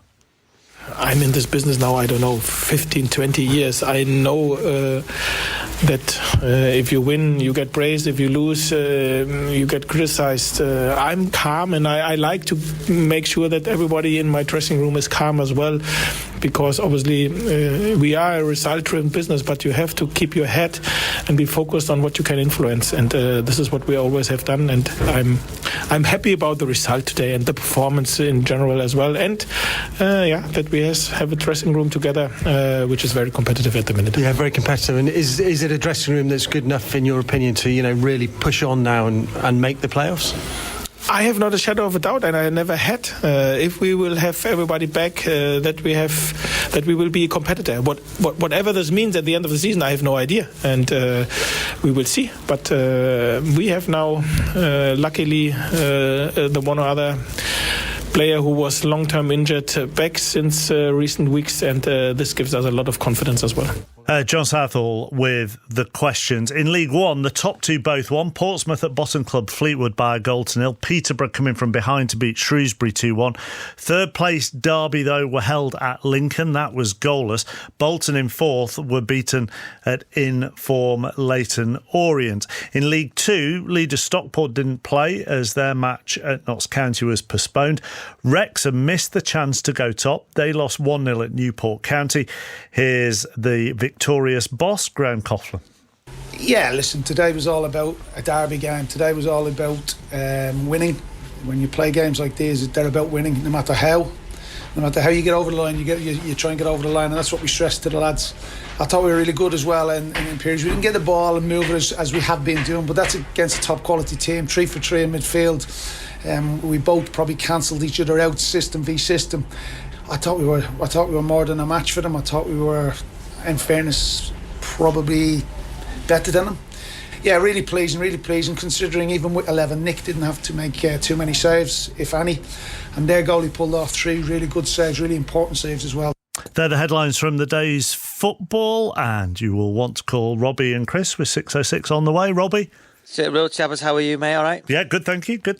Chris was at Norwich, wasn't he, to see them win? He was, obviously brought them good luck with his happy and cheery demeanour. Coventry were the winners, you mentioned. Southampton, Chappers, up to second in the Championship. You know, wow, what a job they're doing down there in the Premier League, Chappers. Obviously, I've just watched Tony's goal. Very, very clever, the free kick. He just moved it an extra, few inches to the right. That allowed him to curl it round the wall there. So it's great play from Tony. And I think Brentford have to keep hold of him this transfer window if they've got, a good chance of staying it, which I think they have with him. And Arsenal, Chappers, do they need a number 9 after scoring 5 goals at home to Crystal Palace, up to third in the Premier League? And Crystal Palace, I'm sure Crystal Palace fans will be on the phone tonight, Chappers. Banners in the away end. 08085 909 693. Thank you very much, Chris and Robbie. On the way, the conclusion of Brentford Nottingham Forest. Let's move away from the football. It's been a good day for Rory McIlroy. He's given himself a real chance of defending his Dubai Desert Classic title. Our correspondent Ian Carter has the details. Well, on a day when 2 of his European Ryder Cup teammates, Tommy Fleetwood and Tyrrell Hatton, confirmed that they'd turned down approaches from the breakaway Live Tour, Rory McIlroy did, as he so often does. He stole the show with his golf. A brilliant 63, capped by a successful 40-foot eagle putt, took the world number 2 to within 2 shots of Cameron Young's lead, having been 10 behind at the start of the day. The American could only manage a third round 71, and McIlroy now sits alongside Adrian Maronk of Poland at 12 under par in a share of second place, and with a real chance of landing this title for a record 4th time. Yeah, it would be nice. I've always loved coming here and starting my year in Dubai. I've played well here. It's probably, of all the courses that I've played in my professional career, it's probably the one that I know the best. I first played here in 2006 as an amateur, so been coming back here for 18 years. So it'd be amazing. It'd be amazing to get another win here, and it would be a great way to start the year and kick on from. Rory McIlroy there, and Ian will keep you up to date with the golf throughout the day on 5 Live. Tomorrow, busy day in Rugby Union's Champions Cup. Here are the scores. Bulls 46, Bordeaux 40, Quins 47, Ulster 19. So Quins get a home tie in the next round. Leicester 10, Leinster 27. Racing 92-48, Cardiff 26. At half-time, Munster lead Northampton by 15 points to 7. And they're into the second half between Stade Francais and Stormers, and the French side are 15-10 up. In the Women's Premiership, Bristol 26, Quins 7. Gloucester Hartpury 24, Saracens 15. Loughborough 45, Trailfinders 21. Cameron Norrie is through to the last 16 at the Aussie Open Tennis for the first time in his career. The women's top seed, Iga Swiatek, is out, though, beaten by the Czech teenager Linda Noskova. 5 Live Tennis Breakfast back on air tomorrow morning at 7 a.m. on Sports Extra. both Great Britain's hockey teams have booked their place in the Olympics this summer. The women beat Ireland 2-1 in their bronze medal match at the qualifiers. The men beat New Zealand 3-1 in their semi-final, so they've secured their spot in Paris as well. And on Sports Extra right now, you can listen to England against Uganda in the Nations Cup. They've got 5.5 minutes left in the final quarter, and England have a lead of 57 points to 50 over Uganda. Back to the G-Tech Stadium then. Second half on the way. Brentford 1, Nottingham Forest 1 at the break. Here are Michael Brown and Conor McNamara. Thanks very much, Mark. Yes, both sets of players just making their way down the tunnel back out onto the pitch at the G-Tech Community Stadium. After a first half in which both scored, Danilo early for Nottingham Forest, Ivan Toney with his big moment that has been the subject of much debate here over half-time. Television replays, as Robbie mentioned, you can see that Toney moves the ball not once but twice after the wall has been set. Michael, are you surprised now that we know that, and we didn't spot at the time, but should that be the sort of thing VAR spots? Well, of course it would. If you're taking that advantage, all it needs as well is if somebody's watching from all the camera angles, surely one of those could be, just to Darren England just say, listen, they might have just moved that. Just a little heads up. He's trying to sort out everything. He's got another 3 or 4 here. He's got people in his ear, and it is a key moment, and it is just slightly moved over. But not only that, you can talk about VAR. If I'm in that wall, Connor, I'm literally saying he's moved the ball. I'm telling the referee, I'm saying, right, we need to reassess it, move it across, and it's a bit naive. Yeah, you need a prosecutor for the defence, don't you, to get the judge and jury aware of the situation. And I don't think you'd have got much planning permission for that wall that was erected by the cowboy builders at the back for Nottingham Forest in that first half. And that will be of disappointment regardless of any replacing of the ball by Ivan Toney, who immediately back into the thick of action with the second half back underway, wins a free kick for his team. This is not a shooting position, this is a crossing location just outside, level with the edge of the penalty area that Brentford attack, and having conceded early in the first half, how Brentford would love to score here early in the second period. Brentford 1, Nottingham Forest 1. First 45 seconds of the second half at the G-Tech, and Jensen's preparing to take it, raises his right arm as a signal to his teammates in the middle. Brentford have pushed nearly everyone up for this. Forest forced to bring everyone back. Here it comes in from Jensen, nice in swing on that, but Ben Mee was unable to flick his header towards the target. And now Callum Hudson-Odoi comes bursting out of defence in a counter-attack, and he's got options here. Dominguez to his right-hand side. Brentford trying to get back. Dominguez to the edge of the penalty area. Cuts inside of Mopé. Crosses with the outside of his right boot, but it's a cross that's straight at Keane Lewis-Potter, and the ball is cleared away. Forest will get it back again, and Murillo tries an ambitious crossfield pass that doesn't work, and a few wolf whistles from the Brentford supporters, and this game is back up and running. Yeah, back up and running. Great counter-attack there. To see Forest just on the travels, but Dominguez, as he comes in onto that left foot, I'm thinking, get your shot away. It looks very casual at times, and when it doesn't go so well, you want to question him for being a little bit sort of too cool, too sort of lackadaisical almost, but he tries to drift it out with the outside of his right foot, cut out, and disappointing at the end of such a promising attack. Lewis Potter beaten to it. Ball comes down close to our commentary position. Michael Brown was ready to head it away had it come towards us, but it lands just a few rows in front. I wouldn't have been able to bring it down before you say, yeah, go on, tackle it. Not that clever, you I know exactly what you're saying, yeah. Throw in for Ben Mee, halfway line down below us, still using the high vis ball, the bright yellow football in the Premier League these days. As Pinnock squares it for Nathan Collins over towards Worsleb on the far side. Brentford trying to recapture a bit of the flow that had them dominating for much of the first half, but that back pass from Collins is not dealt with well by Flecken. Poor clearance by the goalkeeper, and then Nuno Tavares can't control in front of the Forest fans, and that goes out for a throw into Brentford, right full back position for them. There is jeopardy for both these teams, who are 15th and 16th. You've got Nottingham Forest 20 points at the start of today, Brentford 19 points, and they don't want to get sucked in to the relegation battle below, of which they do not have much room for comfort, either of them, with Sheffield United, Burnley and Luton inside the bottom three, Everton just above, and then the two teams that we are watching here. This is Mangala just inside his own half, rolling it back to Andrew Umabamidele.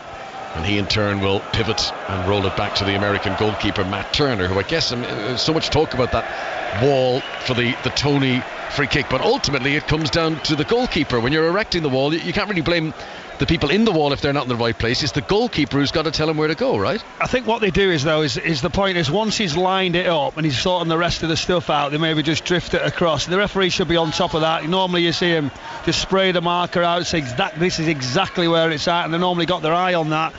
But again, all around, if the referee misses it, you've got to say, from a Forest point of view, you've got to make sure someone's on top of that situation.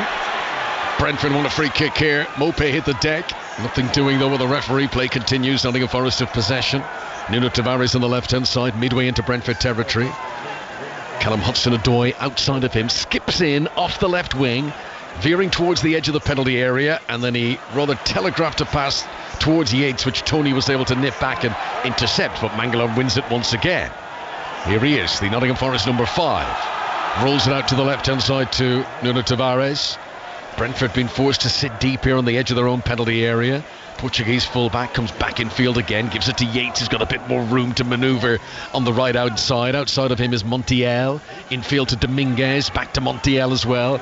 It's a threatening stance to this Nottingham Forest attack, but can they get into the penalty area on this occasion? No, they turn and give it back to Andrew Umobamidele and all the way back to Murillo on the halfway line. Brent will be pleased how they pushed Forest out there, but here come the visitors again. Nuno Tavares winning a header on the edge of the penalty area. Player has gone down. I think it's Roerslev. Play continues. It's not Roerslev because he's in possession now, over the halfway line on the right hand side, playing the ball ahead of Damsgaard, close to the edge of the penalty area that Brentford attacked. Damsgaard tried to flick it on with the outside of his right boot, but that doesn't go anywhere near a teammate, and Murillo's able to pick it up and clear away for Forest up towards Chris Wood, challenged by Collins. It was Nathan Collins was the player who had gone down, and now that the ball has got out of play, down he goes again, and he wants to get some treatment here. Yeah, referee just issued a yellow card there as well, Connor. Danilo, exactly sure what that was for. It was for the challenge. Right Collins, down his calf, wasn't it? The Collins one. You get another look at it. It does look quite bad as he catches him. No wonder he's down, but referee up and running and moving the ball around, and it's risk and reward, isn't it? Is Brentford are the ones who are going to commit more than Forest? If you're coming here, you're sort of saying, well, we take this result today, Connor. Danilo joins Mangala in the referee's notebook. Danilo, who scored the opening goal of this game, as he did in this game last season when Nottingham Forest lost by 2-1 here. 1-1 for the moment. 5 Live and BBC Sounds. The Premier League's tea time kick-off this Saturday. Flicken's clearance there towards Jensen has put the Brentford defence in trouble, and the hunger of Forest evident as Brentford are penned in for now. They've got to throw in on the right hand side of defence Nathan Collins to take Brentford's record signing when he joined from Wolves in the summer. Collins clears up towards Ivan Toney with the low socks. Damsgaard now sends a good ball down the right channel. Roerslev sprinting after it. Umobamidele, who's no slouch, gets there first and shields it ahead of Roerslev the Dane, and out it goes for a throw in to Nottingham Forest, left full back position for them. Just interested, a bit of movement possibly. The substitutes at some point. Who's going to try and do something about it? Who's going to try and get that winner, take the advantage into it? You said there was going to be more goals, Connor. We're still waiting. I stand by that. There will be more goals. Fantastic. Just wait for them. Here's a. Be patient. Yeah. Yeah, indeed. Yeah. I was spoilt so early in the game, but we were going to get tons of them. 2 goals already, 1 apiece. Big statement goal for Ivan Toney on his return to action. Ben Mee's pass here goes beyond Neil Mopé and carries through to Matt Turner away to our left hand side. So Brentford, who travel to Tottenham next in the Premier League. That is Wednesday of next week. Then Brentford host Manchester City, and then they go to travel to play Wolves, which will be a third meeting with Wolves in a month after the 2 recent FA Cup games between those 2 teams. This is Yanel to the centre circle. Brentford playing from right to left as we look down in this second half. Ben Mee cuts in field. Dominguez hounds after him. Looked like that was a foul on Ben Mee, but the referee allows play to continue because Toney has it here outside the penalty area. Great ball in, and arriving was Keane Lewis Potter, and he just couldn't get his body shape right to score. Good ball from Ivan Toney though. I think it was better than that, Connor. It was a wonderful ball right across the face. It was all about the run. It was tight. He just kept himself on side. He managed to just wrap his right leg around it. I didn't think he was going to get anything on it. Just the bottom of his studs almost into the goalkeeper. That was brilliant awareness from Ivan Toney. Superb ball by Toney. Good defensive awareness by Montiel to put the pressure on Keane Lewis-Potter. As Michael's illustrated, not allowing him a clean strike of the ball, just to sort of stamp on it with his studs, and that wasn't going to be powerful enough to beat Matt Turner. Yellow card from Montiel. Was that for not retreating? Yeah, it was. Ben Mee went to play it a couple of times. Then the referee had let it go, and then for some reason he goes back to it. He could have sorted it out either earlier or just then. It was gone. It was a strange decision how he went back to that. The official, I think that was one of those. It's gone. He's missed the moment, and that's what frustrated the players at times. Ben Mee should have possibly just played it, gone with it. Brentford, who've had a dismal last 6 weeks, but hoping that they can get back to winning ways today. They've never held a lower position in the Premier League since coming up to the top flight. Brentford, this time last season they had 10 points more on the board than they do at the moment. Still plenty of time though, particularly if Ivan Toney can get those goals flowing again with the regularity of last season. This is Dominguez, good ball to Hudson-Odoi. Yates slow to get back to his feet. Hudson-Odoi to the edge of the penalty area, wanted to roll in front of Chris Wood, and it's been ricocheted away only as far as Danilo. He tries to cross it in, comes off the body of Roerslev. Boris Vance thought he had it. Mangala tries a flick of the front post.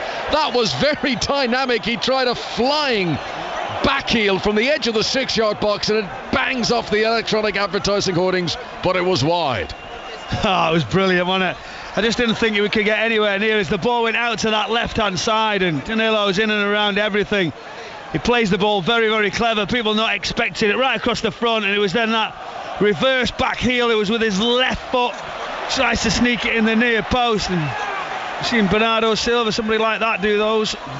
Yes, and usually they're just a delicate touch, but he propelled his body, he turned like a corkscrew, and he was able to get a lot of power on that attempt. Mangala, who's got one Premier League goal this season, it came against Aston Villa in November. 1-1 here for the moment at Brentford.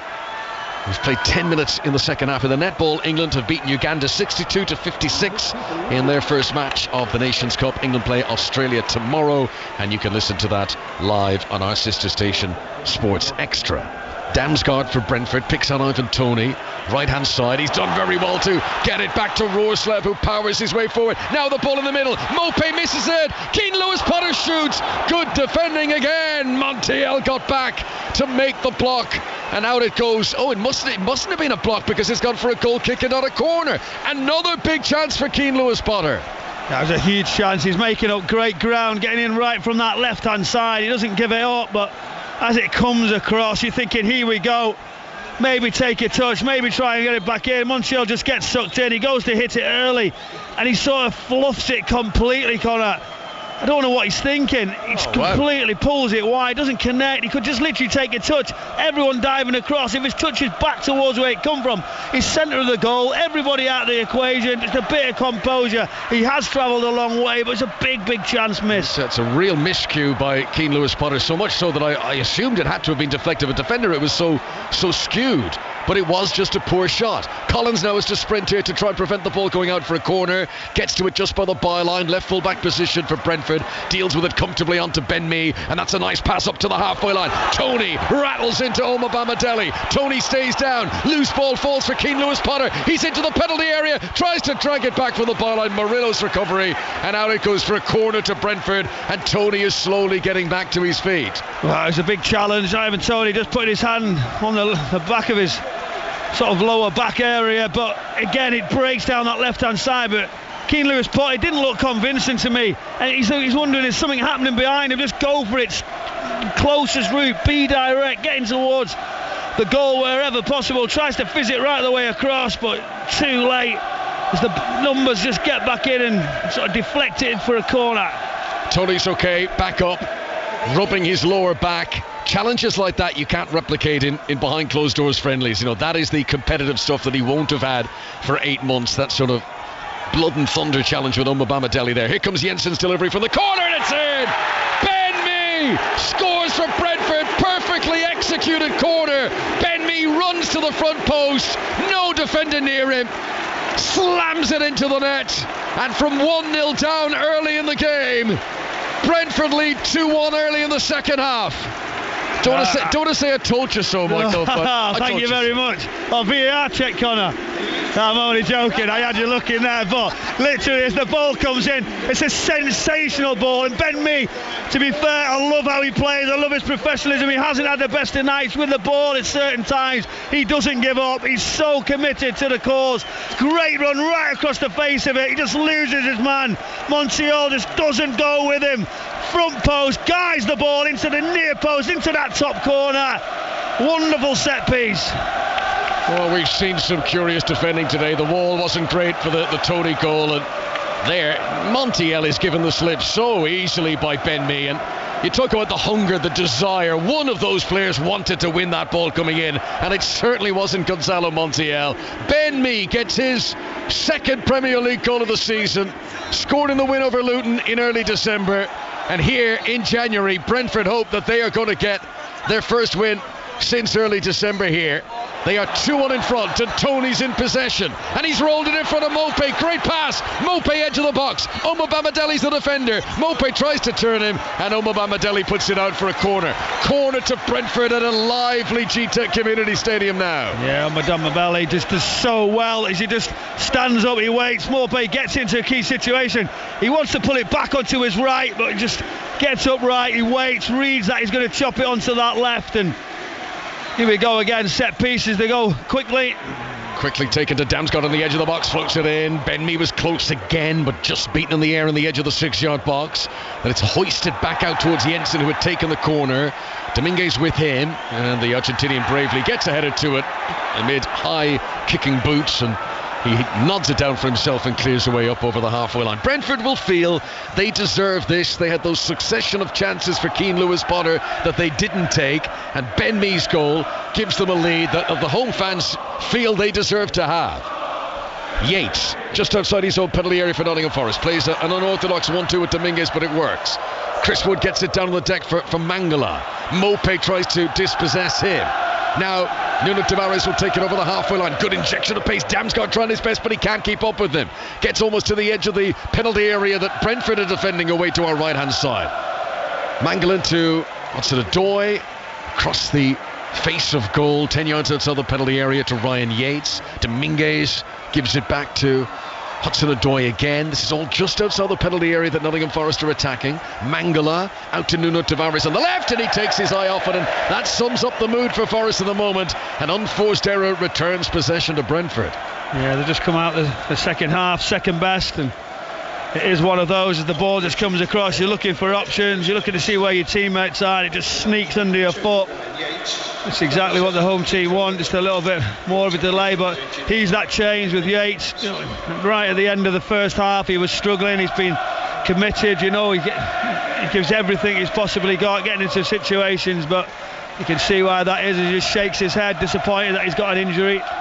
So Ryan Yates, who was struggling towards the end of the first half, has clearly given it 15 minutes here and is not feeling comfortable. So Nico Williams comes on. But where's he going to play? Because we obviously know that he is a wide defender. He's come on in place of Yates, who was playing in the middle of the midfield. And there might be a little bit of a rejig here from Nottingham Forest, who now find themselves for the first time chasing the game. Brentford 2, Nottingham Forest 1. On the day that Ivan Toney is back as captain too, and back on the score sheet for Brentford, are they going to return to winning ways? Was he just the little X factor that's been missing, and can Brentford's season now start looking upwards rather than cautiously looking downwards from here on in? Forest free kick taken quickly by Dominguez. Nuno Tavares onto Hudson-Odoi on the left hand side, bursting towards the byline. Two defenders around him. Gives it back to Nuno Tavares once again. One touch to steady himself. Couldn't get the elevation on the cross. Blocked by Janelt just inside the Sheffield United penalty area, the Brentford penalty area. And the similarity of shirts has me all confused there. This Damsgaard now has gone down, but he's been fouled. Mangala thought he was going to come away with possession. It is a free kick to Brentford, 10 yards outside their own penalty area. And the referee right there, obviously disappointment when he gives that decision. Nuno just at the front of his technical area, issuing orders, how he's going to change things, what is he going to do. Williams just goes down to that right hand side, but how does that affect the midfield situation? It's almost going to be like a 4-3-3 situation. It's like Nico Williams is playing up as a right winger at the moment, number 7 on his back, which would be an appropriate number. Not that the numbers matter anymore vis-a-vis positions these days. Ivan Toney, has he kept it in play? No. Ball had just got out of play when he brought it back in again. Now that is a throw into Nottingham Forest down below us. Still just the one goal in it, and we aren't to the midway point of the second half yet. Montiel is told to get back and take the throw in from the correct position, which might be a bit rich for Forest fans. You'll think, well, could you have been that pedantic for the location where Ivan Toney took the free kick in the first half? Montiel's throw, clean header won by Chris Wood, gets it to Nico Williams on the right hand side, tries to take on Pinnock. Pinnock stands his ground, the cross comes off the shins of the defender, and that's a throw into Nottingham Forest, 10 yards from the byline, maybe less actually, 5 or 6 yards from the byline that they attack down the right hand side. Montiel arches his back, throws it into the penalty area. Ben Mee wins one, then a second header, but he can't fully clear away. Danilo, who gave Forest the lead in the first half, is strong against Damsgaard, once and then twice. Gives it to Hudson-Odoi on the far side. That's a great delivery. Chris Wood will score. 2-2. Nottingham Forest back on level terms, and Chris Wood gets his 6th goal in 6 games as he runs off to celebrate with the Nottingham Forest fans. Brentford haven't turned the corner yet. They're back to 2-2. It's incredible. It's all about the delivery from that wide left area back onto the right foot, and it fizzes right across the face. And at that point, you know what Chris Wood likes. He likes those chances. He just uses the pace of the ball. But it's a fantastic. Danilo does so well in the build-up, and then he just Hudson-Odoi just swings it onto his right. Wood just guides it past the goalkeeper. It was all about the quality of the delivery, the midfield play in the build-up. Now it's game on. Well, it's a familiar story for Brentford, who've conceded more headed goals this season than any other Premier League team. Hudson-Odoi's delivery was good, but so much time and space afforded Chris Wood, and he really could just pick his spot there. More than a third of the Premier League goals that Forest have scored this season have been headers, and Chris Wood, who's not had great service tonight, was very, very pleased to take that chance. So 2-2. We've had Forest in front, we've had Brentford in front, and now it's back on level terms once again as the referee reaches for his notebook and shows a yellow. Yeah, Ivan Toney just comes right up in across Mangala, and literally the arm comes out, referee right on top of it issues a yellow card. He's saying not sure he did anything, but I knew there was going to be a reaction. We just get another look. There's not tons in it, to be fair.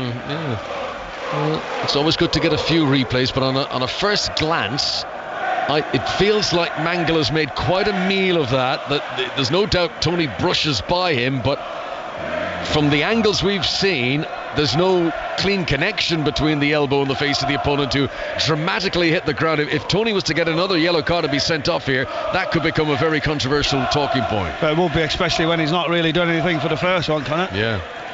So Montiel flicks one forward for Forest here. Janelt clears away from Brentford. Might this motivate Ivan Toney even further? As Mopé tried to play it into his path, it clips the heels of Ivan Toney, who scored the free kick in the first half. He wanted a free kick there. The referee says no. Forest come on the counter-attack.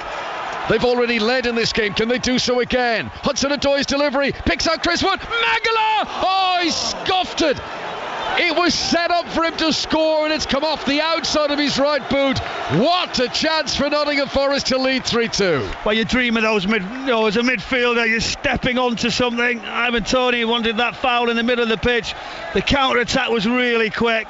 As the ball comes centrally, Chris Wood just sets it down. Mangala just coming forward as it just stops. And at that point, just hit the target. Goes to slice across it. He sliced it too far wide. What an opportunity.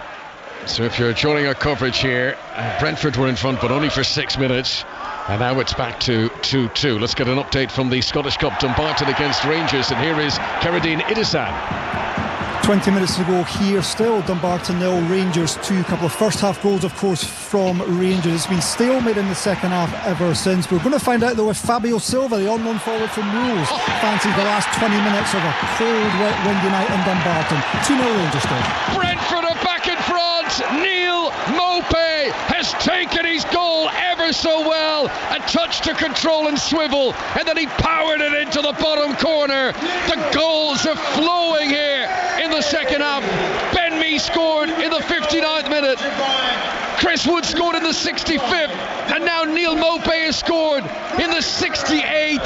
And it's 3-2 in what is officially a 5-goal thriller now. Sensational finish. The ball comes right across the face of the 18-yard box, but he touches him with his left foot. He spins around, and at that point, as he goes sort of around his body, he just gets his shot away to the far corner. Wonderful volley, gets his hips and his body right across. It's a difficult technique. Sensational finish right across the goalkeeper. Real quality from the striker. On his 100th league appearance for Brentford across both spells of the club, Neil Maupay gets his 5th goal of this season. The man who was brought in to cover for the absence of Ivan Toney is now beginning to be worried if this is going to stand. Whether it's any hand, we're just waiting to find out, Connor. VAR having a check to see if there was a possible handball in the build-up, and remember, this will be cut and dry. There's no accidental handball. If you handle it in the process of scoring, any touch at all, doesn't matter about where the hand is, it will be given as a handball. It's sort of his armpit area that he controls it. Then he turns and swings the left boot.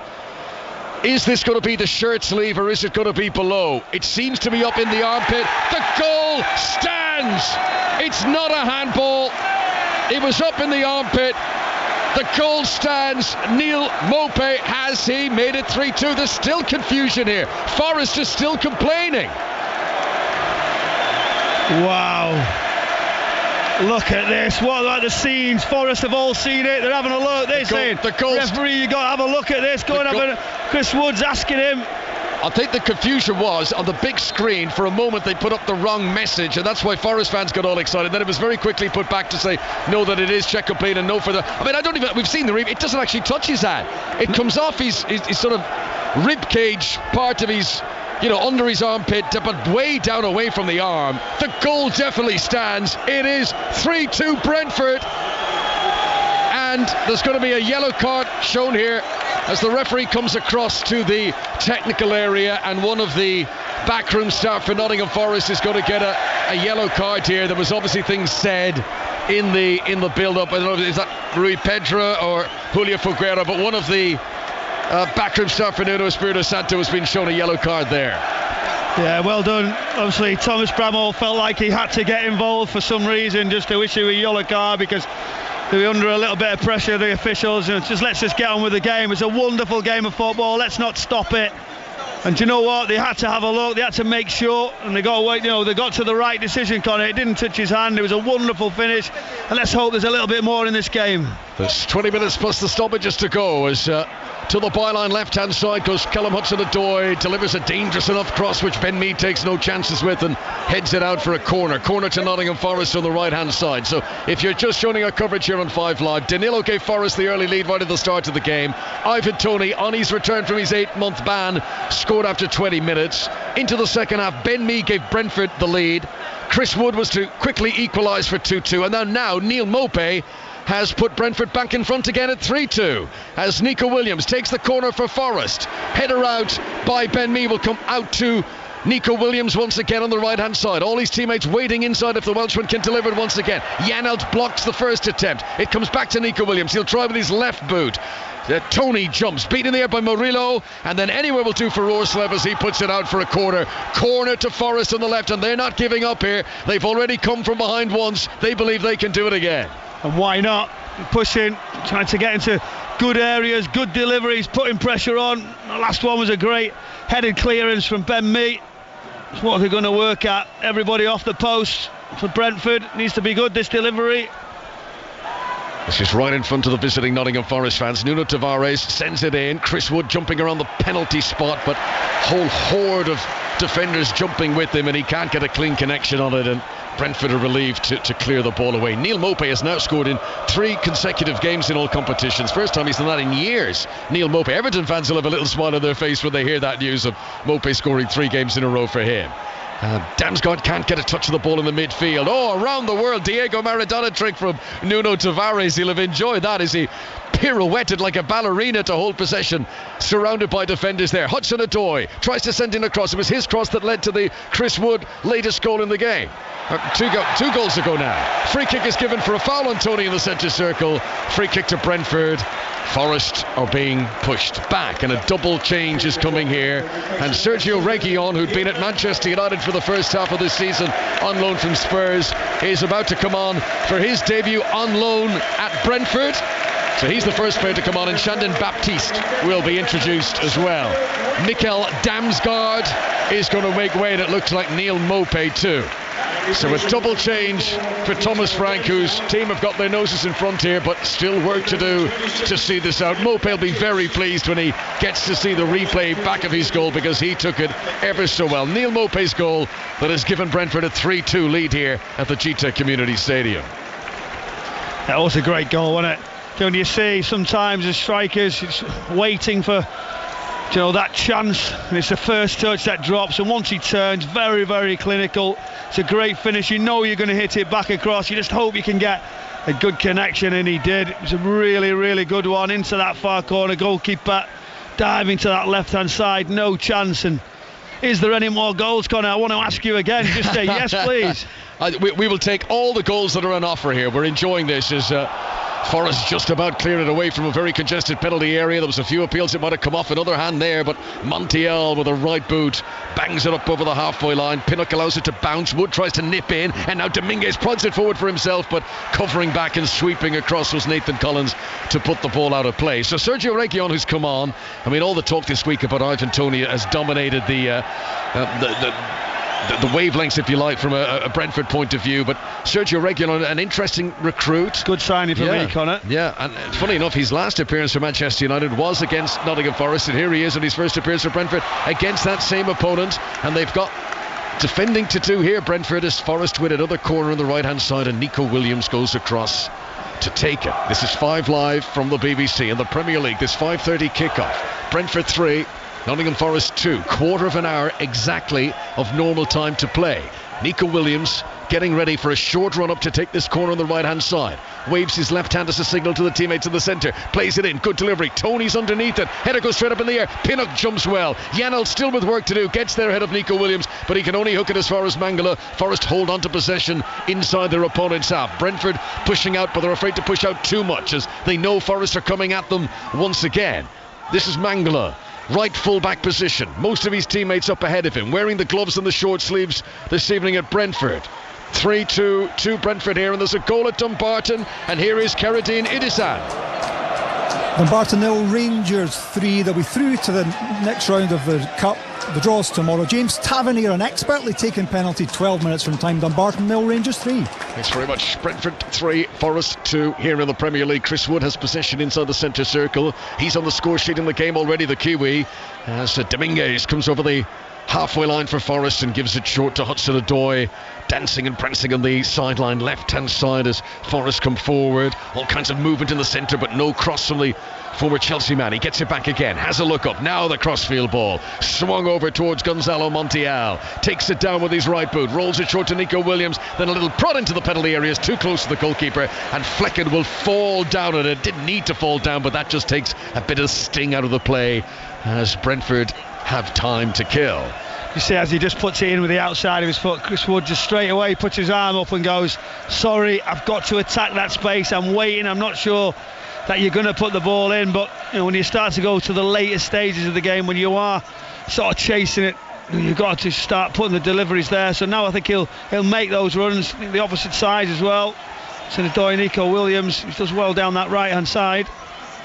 Brentford have scored 3 times today, but will it be enough? Nico Williams has possession on the right hand side for Forest, looking for Chris Wood. Pinnock in front of him, Collins behind him. Pinnock clears it away. Here's Danilo though for Forest, wearing their navy and salmon pink shirts and attacking the goal away to our right hand side. That's nice. Dominguez to Wood, snapshot, blocked by the defender. Then down goes Collins. He wants a free kick and he's going to get it. Forest wouldn't have scored anyway. Flecken made the save, but free kick for a foul on big Nathan Collins, the Brentford central defender. Yeah, it was a great give and go, wasn't it? Right through the centre of the pitch. Dominguez just into Wood as he sets it, but there's just a little foul. Danilo just getting into the area. You see Nathan Collins, as soon as there's contact, dives down. Referee in a good position, just takes the pressure off them. And these are tense moments now for Nuno Espirito Santo, who, with his team down to 10 men, lost his first game in charge, but he's been unbeaten since then. And this would be a first proper setback for his tenure if Forest were to lose here away at Brentford, a team right beside them in the Premier League table. Ben Mee clears away for Brentford. Tony using his strength to great effect to hold off Montiel, and now play the ball in front of Keane Lewis-Potter, who sprints towards the penalty area, but Murillo does really well. Oh, I say really well. He did well to get there, but then he's given it away to Tony. Tony tries a little chop turn on the edge of the penalty area. He's going to get a second bite here by the byline this time. Ivan Toney looks up, wanting a bit of support. Reguilon provides it. Sergio Reguilon just takes some of the sting, some of the fizz out of it, rolls a calming ball back to Ben Mee once again. Brentford need to remind themselves they've got the lead here. It's time for composure. Shandon Baptiste in a more central position, gives it to Jensen on the left-hand side. Now Reguilon once again, cutting in, off the wing on the left. Good sliding tackle, well executed by Nico Williams, and Forest regain possession again. Space for Danilo in the central third. Has a look up. Hudson-Odoi cantering away down the left wing, and it's played into his path. Chris Wood in the middle, wants the delivery. Here's Hudson-Odoi, dribbles into the box, poor, given away, and a sliding lunge by Janelt. And all he's done is given possession straight back to Nottingham Forest there. He had the opportunity to properly clear it away. Well, that was a good chance for Forest, and Hudson-Odoi wasn't able to deliver. Yeah, great counter. They left the middle open. They've got to do a little bit better, close it off. Here is Mangala, shoots wide. It hit a water bottle which was right up beside the base of the post. Flecken would have been nowhere near that had it crept in. Well, you just look how close that water bottle was. Great strike down to the left-hand post. Goalkeeper is standing and waiting. Mangala, it's all sorts of opportunities. He just doesn't catch it right. Sort of slices it again. He's been unlucky today, hasn't he? He's got into some great positions, and he's sliced it on both, once with his right boot, once with his left boot. Great positions, great runs, good timing. It's just that execution. Will he get another goal? Will he get a chance? At this point they seem to be running away from him. But the middle of the pitch is so key for Brentford. Baptiste with a Janelt, he's running everywhere, but he's just not. He might as well just stay where he is. Brentford on the attack. They lead 3-2 at home to Nottingham Forest in the Premier League. This is Roerslev trying to shrug off the attentions of Nuno Tavares. He tried a little trick by the byline. He tried to backheel nutmeg, but the defender was alert to spin around and hold on to possession. And possession back for Forest again. Danilo, though, still penned in, level with the edge of his own penalty area, clears it up towards Chris Wood. Difficult ball to receive, and Brentford get it back again. It's scooped forward by Jensen to Roerslev, delivers into the penalty area. Omobamidele clears away. Game has just quickened a touch in terms of pace in recent minutes as Collins lumps it forward for Brentford, but a header comfortably won by Montiel on the edge of his penalty area.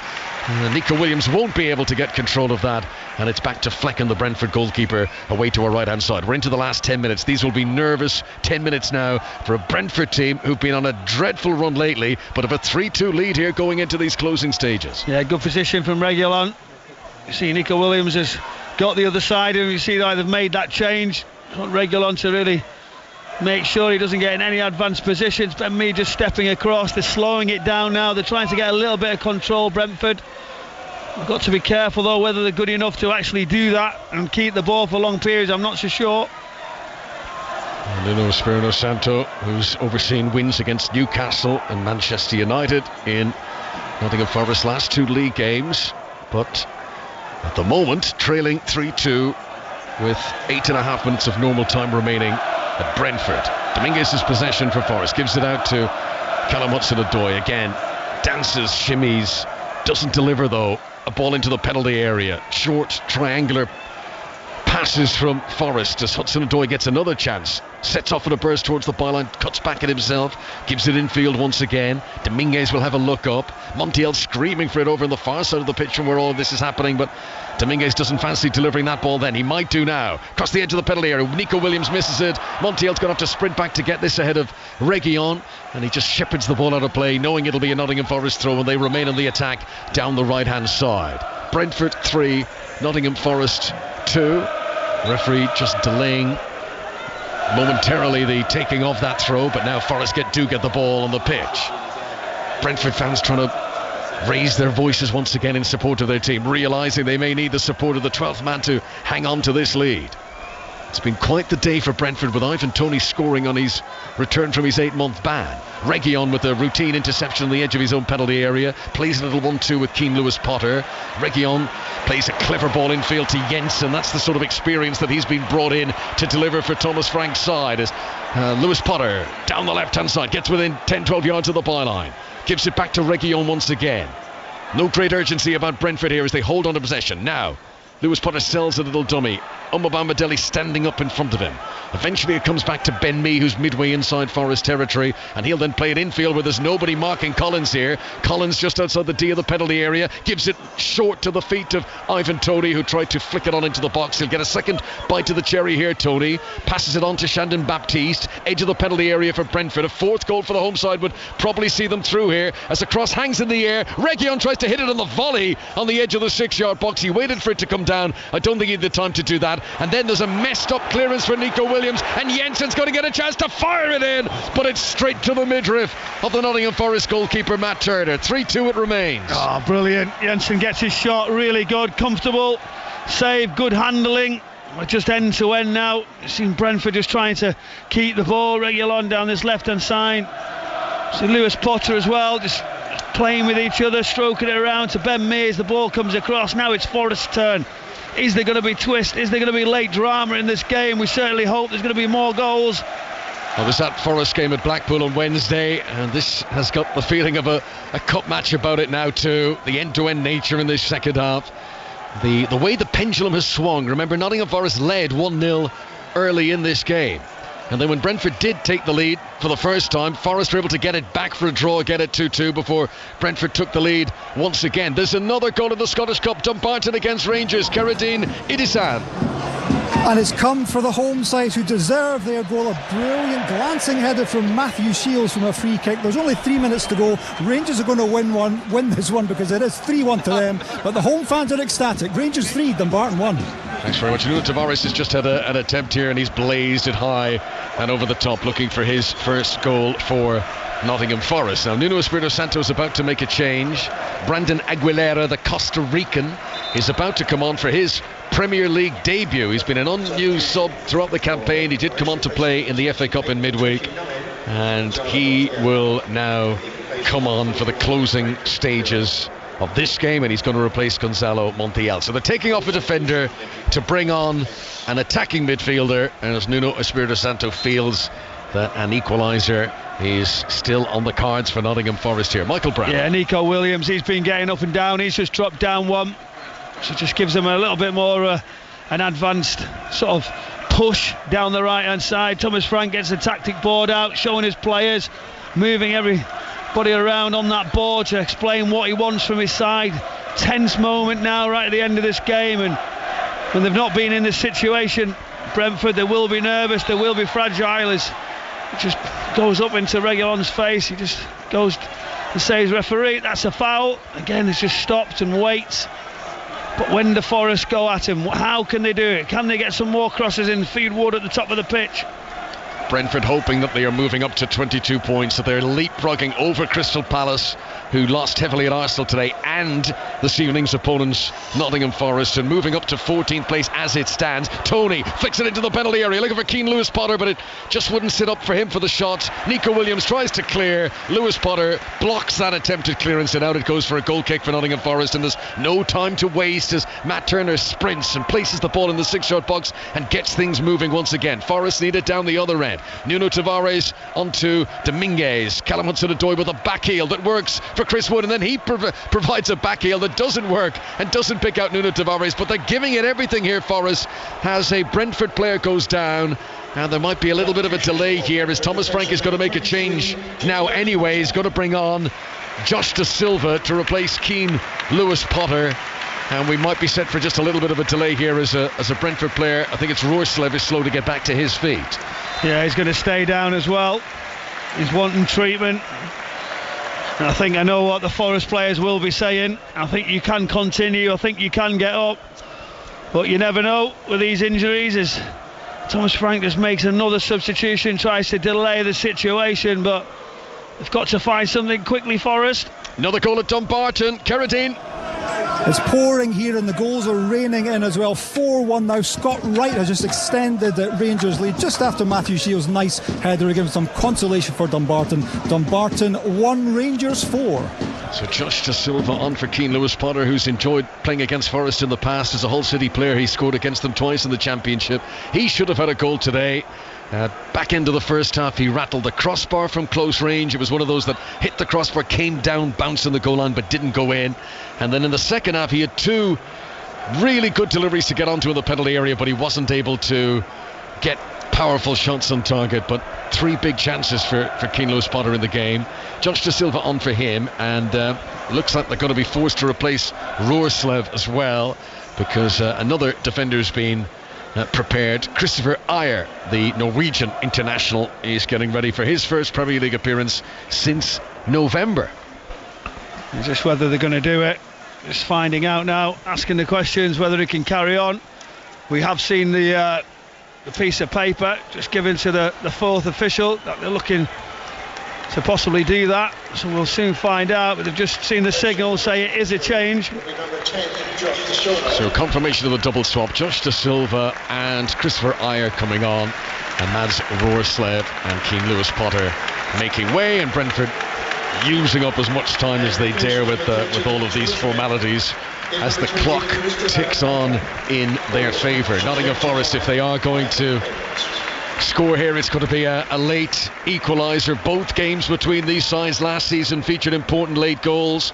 Brentford won this match here thanks to a 94th minute winner scored by Josh Da Silva, who's just come on, and Forest got a 96th minute equaliser in the game at the City Ground last season when Brentford's Mathias Jorgensen put into his own net. So it's a fixture that has a history of late drama, late changes of events, and Brentford can't count any chickens just yet. Good work by Baptiste on the far side to play the ball over the top, and then a sprint after it by Josh Da Silva, and he's just beaten to it by the impressive Murillo, and Forest try to come away with Omobama Dele, and not much room for him to manoeuvre as the ball goes out of play for a throw into Forest on the far side. We've got 15 seconds of the 90 minutes to go. It'll be interesting to see what will be added on for the stoppages. Yeah, it will be interesting, that's for certain.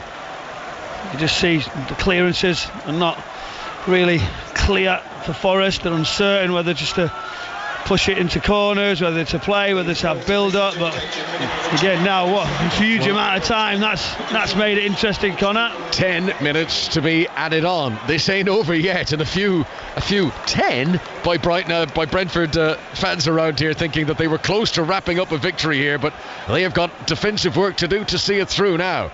Against a Nottingham Forest team who are still full of energy. Do they have the quality is the question. Hudson-Odoi down the left channel, gives it out to Nuno Tavares. He gets good elevation, then into the penalty area, pulled back by Dominguez, pulled back for Chris Wood, but just behind the Kiwi, and he couldn't get a shot away, and Brentford relieved to clear. Very relieved as he just gets into the area. Dominguez just tries to pull it back, and I think if Chris Wood sort of can change direction, he just sort of sticks his leg out, tries to guide it back to possibly a midfielder who's going to come and join at the edge of the area, but a slight let off there for Brentford. Good positions all around, but it's just end to end. Brentford, who've lost their last 5 Premier League games in a row, they need this badly. Here comes Reguilon on the counter-attack, gets to the edge of the penalty area, hoists over a crossfield ball which Christopher Ayer receives, plays it in towards Ivan Toney, but Murillo gets there first on the edge of the 6-yard box and clears it away, and Chris Wood tries to hold it up, but there's a hunger and a desire about Brentford too as Janelt takes it forward. Where's he getting this energy from? All the way to the byline left-hand side, keeping the ball in play, under pressure from Nico Williams, and crucially running down the clock, of which there is still these 10 minutes of stoppages still to play. Ben Mee retreats back to the halfway line, one of Brentford's goal scorers today, sends it back to Flecken, and the goalkeeper will clear away. It's all over in Scotland. Dumbarton 1, Rangers 4, the final whistle there at the Dumbarton Football Stadium. This is Danilo, great twinkle toes to control, fouled surely by Jensen, free kick to Nottingham Forest on the halfway line. Brilliant. They've got to give it everything now. Danilo there, wonderful skill under pressure, just a little reverse over his head, gets the other side, and the audacity to take it, past another player, gets fouled, and you see it there now. He is quality. Brentford. Danilo won 2 Copa Libertadores titles in Brazil. He's now started the last 5 games in a row in all competitions. That's been his best run of the season for Danilo. His goal appeared to have sent Nottingham Forest off to the perfect start in this game, and When they do look back at it, they will be disappointed how they weren't able to hold on to that advantage that they had earlier on in the game. But Ivan Toney living up to his billing on his return from his 8-month ban. Other goals from Ben Mee and from Neil Mopé. Brentford leading Nottingham Forest in stoppages here by 3-2. Toney helping the ball onto Josh Da Silva. Into the penalty area goes Murillo, the defender, holding him up. Da Silva takes it to the byline, right up against the paint on the turf, and he's done well to hold on to it for so long here, but eventually Nico Williams nips in, and then Williams goes down under a push from Da Silva, and that's a free kick to Nottingham Forest in a right full back position for them. Josh Da Silva, who scored against Forest in this game last season, he also scored against them in the Championship in the past, and he's brought a bit of new vigour to the attack since coming on to join Ivan Toney, who it'll be, he's going to see through the 100 minutes on his first game in 8 months. That's very impressive for Ivan Toney. Yeah, it will be impressive. He's got that goal. I don't think it's obviously that important. Yes, he's got a goal, but it's all about the result for Brentford. They desperately need a win. The fixtures that they've got coming up are really relentless. Last 15 minutes, Nottingham Forest have had almost 70% possession. Here is Dominguez on the left-hand side. You feel they'll get another chance here. Chris Wood waiting patiently in the middle as Hudson-Odoi gives it short to Dominguez once again. Good work by Christopher Ayer. Brentford trying to step out a bit here. They'll hold a line along the edge of their own penalty area as Nuno Tavares gives it back out to Hudson-Odoi on the left-hand side once again. Right-footed delivery, high and hanging. Question for Reguilón here. He was nudged in the back surely by Aguilera. Brandon Aguilera with a very deliberate push. He was never going to get away with that, and that's a free kick to Brentford, and you can bet your bottom dollar they'll take their time over this. Aguilera's just going on, but what's he doing there?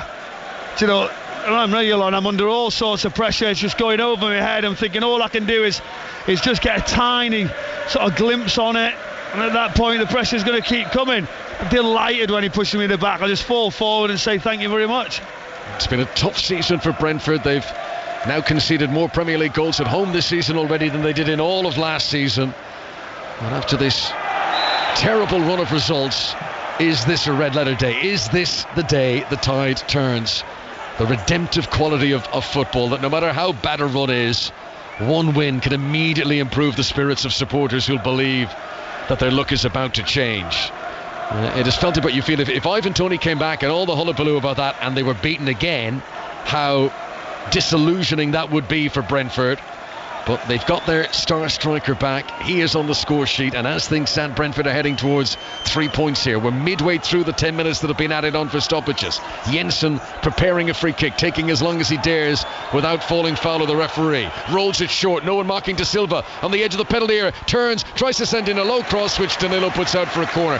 Corner to Brentford on the left-hand side. They still lead by 3-2. Yeah, just Da Silva, far too much room. Forest are expecting the ball to come right towards the back post, and I think that's one notable point that needs to improve. This Forest side set pieces, we've seen that front post goal, we've seen the free kick from Toney around the wall, and then another one there where they haven't just got everybody across. I know they've got lots of injuries, lots of people missing, and they're still getting to grips with the new manager known as players, but certainly something to improve. We have played almost 96 minutes. Jensen's corner for Brentford. From the left-hand side, brave throw of the body added by Ben Mee, who's already scored a header from a corner in this game, but couldn't get a clean touch on that one. Josh Da Silva's going to pick it up on the left-hand side for Brentford. Forest need possession back. They need to get it down the other end and score, or they're going to be beaten away from home here in the Premier League this evening. Forest get a throw in. Right full-back position, and there's going to be a change. Another Brentford substitution here, just to run the clock down a little bit further. Yehor Yarmoluk, the Ukrainian under-21 international, he's going to come on here, and he will come on in place of Matthias Jensen. Jensen, who's been Brentford's most substituted player this season. He rarely sees out the full 90 minutes, and he makes way for Yarmoluk here. He's just looking, isn't he? Just delaying it, stopping the momentum, using every possible trick just to try and get his side over the line. Thomas Frank, hands in pockets, just wondering, can he do it? Have his side done enough? Nico Williams Right full-back position for Forest, launches it forward. Clean header won by Nathan Collins, comes back down on the halfway line. Aguilera forward, Pinnock back out again, head tennis over the halfway line. Janelt's the latest to get a touch. Then Reguilon sends it towards Ivan Toney, who was slow to react there. He wanted it played over the top. He didn't want to come short for it, and Forest are able to clear the ball away. Dominguez bundles into Ben Mee, then he comes back to help him up again. No real concern for the opponent. He just doesn't want any time being wasted as he drags Ben Mee back up to his feet again, and Mee now purposely spins the ball like a basketball player and takes as long as he dares over this throw-in. Come on Brentford is the call from the Bees fans inside the G-Tech Community Stadium. Ivan Toney down the left, draws a foul from Aguilera, free kick to Brentford. The game management has been very good in stoppages. These 10 minutes are flying by. We've almost played 8 of them now. Yeah, Ivan Toney just down that left. Silva does very, very well as he just puts it into Toney's path.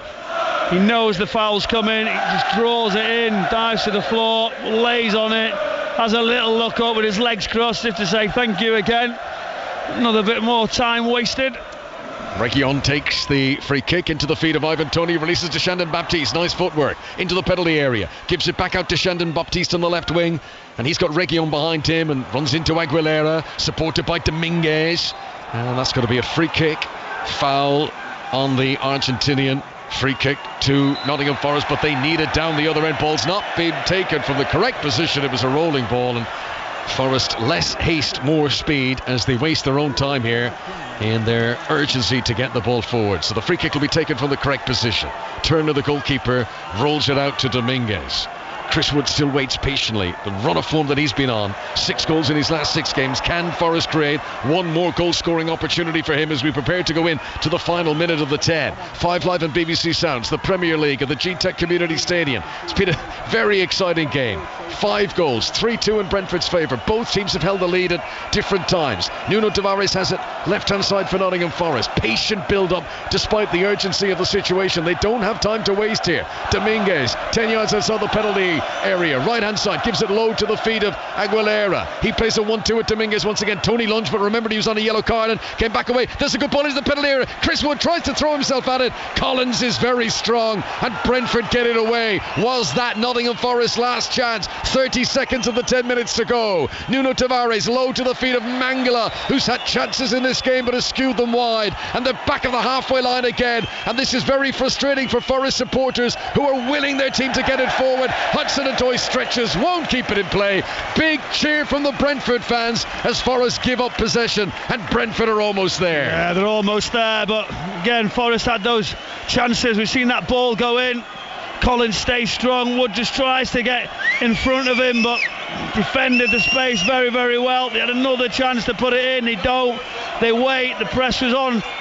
The ball goes out, and I'm saying the offside decision as well. They should do better than that. Brentford fans are shrilling whistles into the night air here as the referee brings the whistle to his mouth, and it is all over. Brentford 3, Nottingham Forest 2.